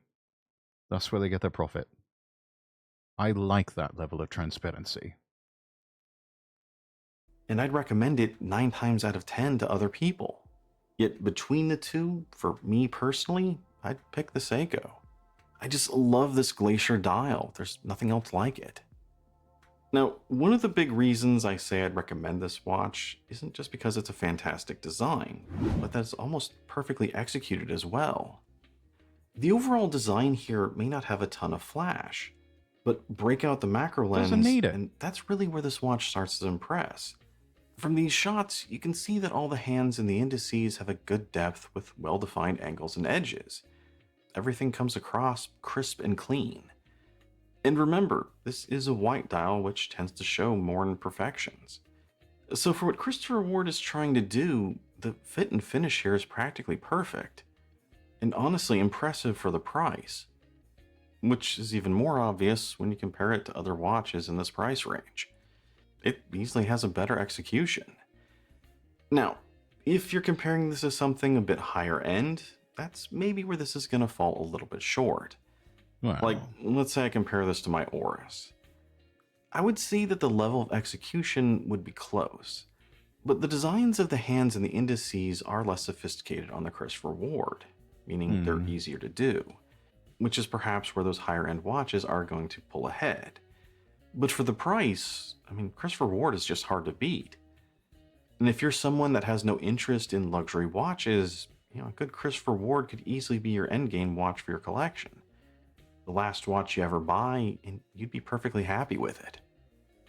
Now, let's go back to the dial and take a closer look at the very top. Right here at the logo, because this is really the third reason not to get it. The branding on Christopher Ward has always been a bit controversial, a bit problematic. Like in the past, it was just their name, which in other words, people did did of not the like dial it. real estate. And for many, myself included, the name on the dial was just a huge turnoff. Yes, it does sound a little bit petty, but remember, us watch folks can be a bit picky. Now, eventually Christopher Ward did change the logo to this, which is a huge improvement. And this is... That is it's a dual flag logo, chat. This is the flag of England and the flag of Switzerland. Flag of England on the left, Swiss flag on the right, because the watches themselves are designed in England, but then they are manufactured and assembled in Switzerland. Supposed to represent the flag of England next to the flag of Switzerland, showcasing what the brand is really about, kind of a bridge between the two cultures, or maybe showcasing the best of both. But the thing is, if you didn't really know that and you first saw this, it kind of looks like a goofy QR code that you almost want to take out your phone and hold it up to see if you get a URL. And because of that, come on. Some people just can't stand this new logo. Like I said, us watch folks are picky, and if you're one of those, it just... Anybody who has an issue with the Christopher Ward logo, they are either suffering from extreme anal retentiveness or the most bizarre form of autism. I'm sorry. Yeah, facts. Yeah, if you're that troubled by the English and Swiss flag together like that,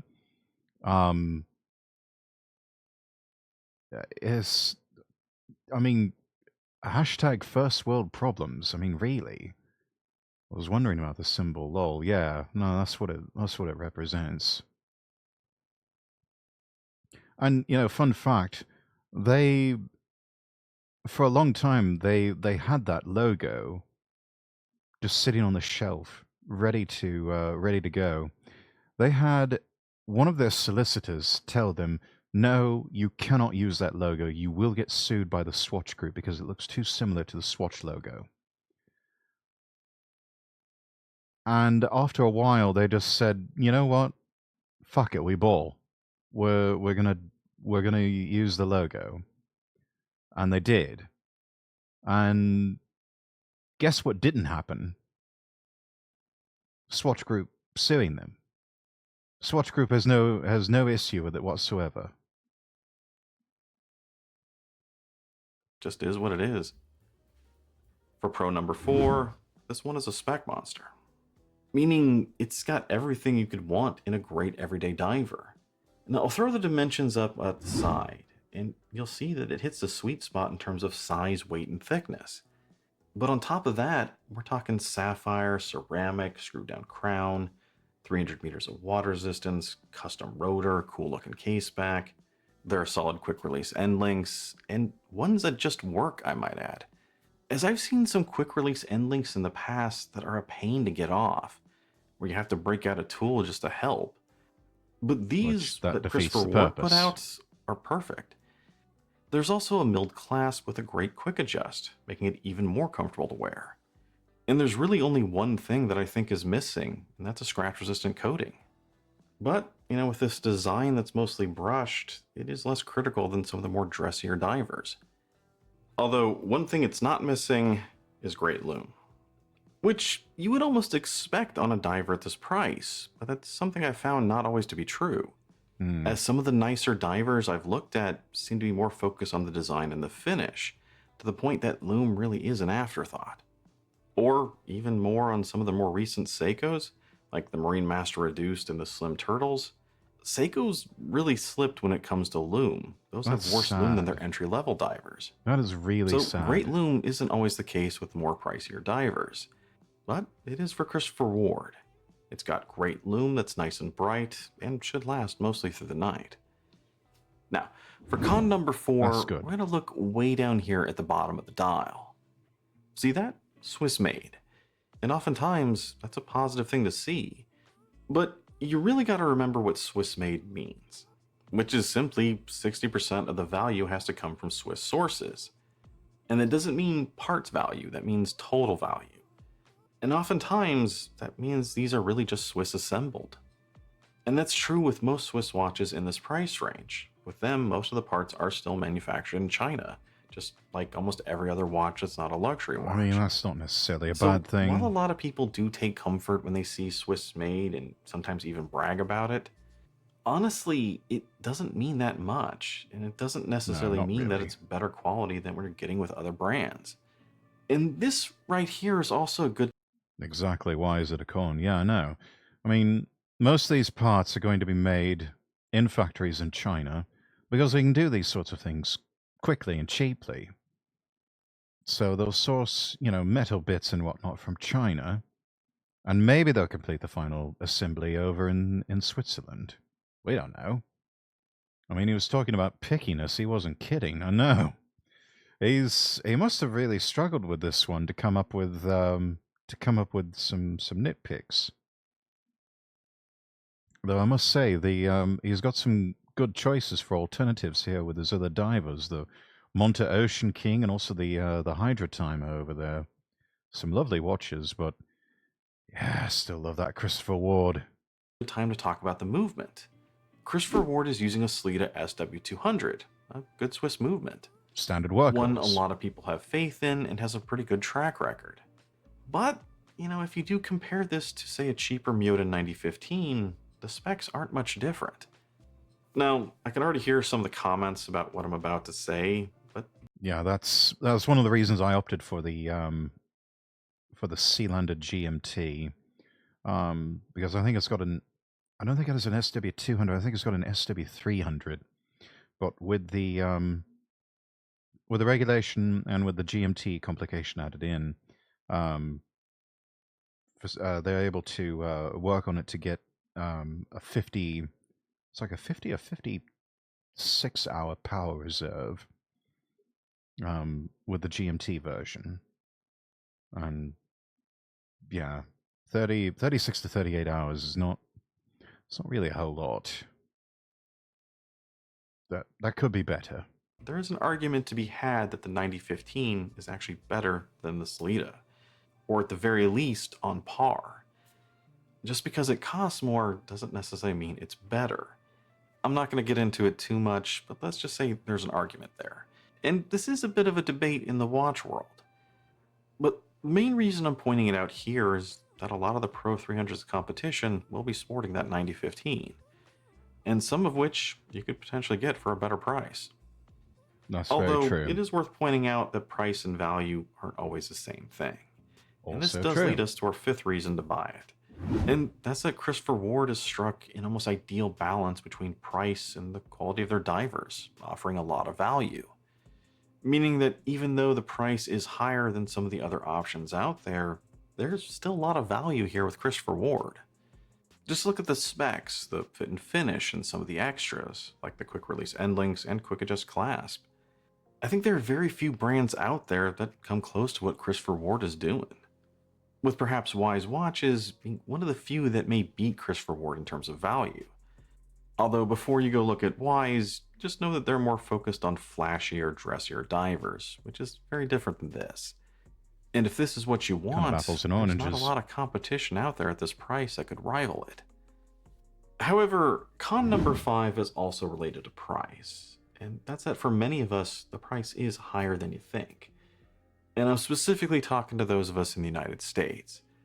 Because here, Christopher Ward is one of the biggest brands we always have to pay duty taxes on. For other parts of the world, I know you guys always get screwed, so you kind of expect it. But here in the US, we don't. We don't really pay duty taxes on something unless it's over $800. And there's a long history of people just surprised about it when they get their Christopher Ward along with a bill for duty taxes. One nice thing is that Christopher Ward now lets you pay that duty taxes up front. So it's not going to be as big a surprise as it has been in the past. But still, if you look into it, it's about another 10%. And that does add to the bottom line. It hurts the value a bit for us here in the US. And as a side note, I've heard that they are opening some retail stores in the US. One of which is supposedly coming to the Dallas area. And when that opens up, hopefully that'll help you avoid that.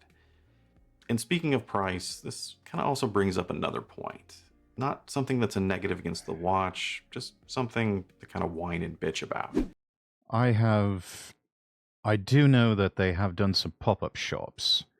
I don't know if they're doing permanent storefronts in the United States. For now, the most they've done is pop-up shops. I know this because they wrote about it in their company magazine called In the Loop. Honestly, pop-up shops would save money in the long run. Maybe so. I know if they had like small enough boutiques, small little intimate boutiques, they could probably make it work. And specifically target probably, high-end areas. Maybe something on like Park Avenue or Madison Avenue in New York City. Maybe something just off of, well, I don't know if anybody wants to consider doing anything in Los Angeles. But maybe somewhere in like, uptown or near like Highlander University Park over in Dallas. Bal Harbor in Florida. Maybe the shops at Bal Harbor. Trying to think what else.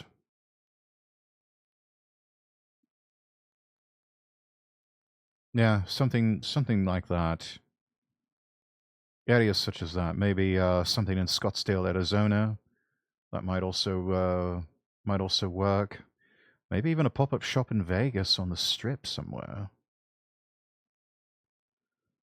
Maybe even something like the Fordham shops at Caesar's Palace, or something at the shops at the Bellagio.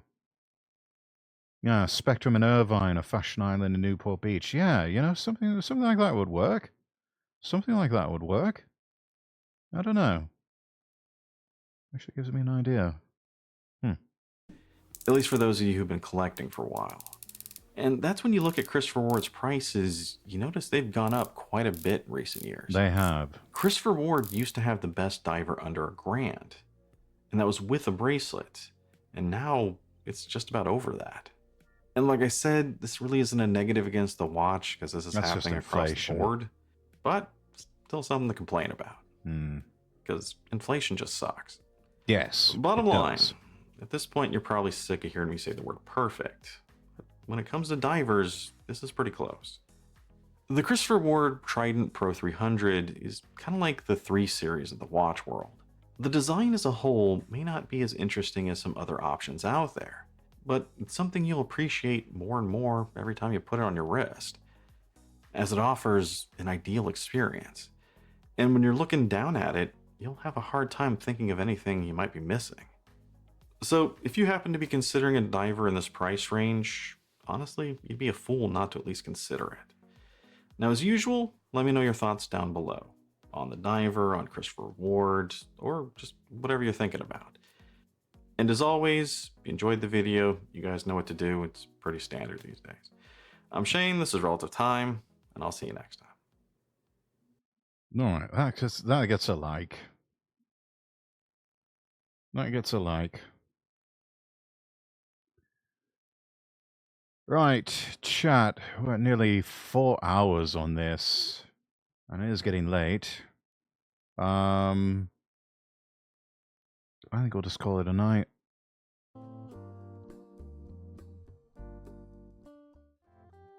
Really? Dang, time flew. Yeah, it did. It really did. But, you know, that's alright. That is alright.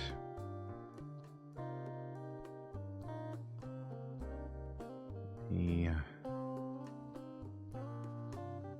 And on that note, we do need to find someone to raid. So let's see who we've got streaming tonight that we can send everybody over to. Let's see. Who's streaming? Who's streaming? Who can we send over all of our people to?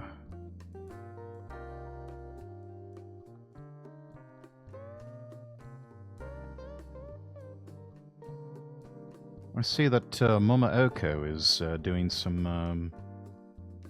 Looks like she's also doing some React videos. So you know what? I'm going to send everybody over there.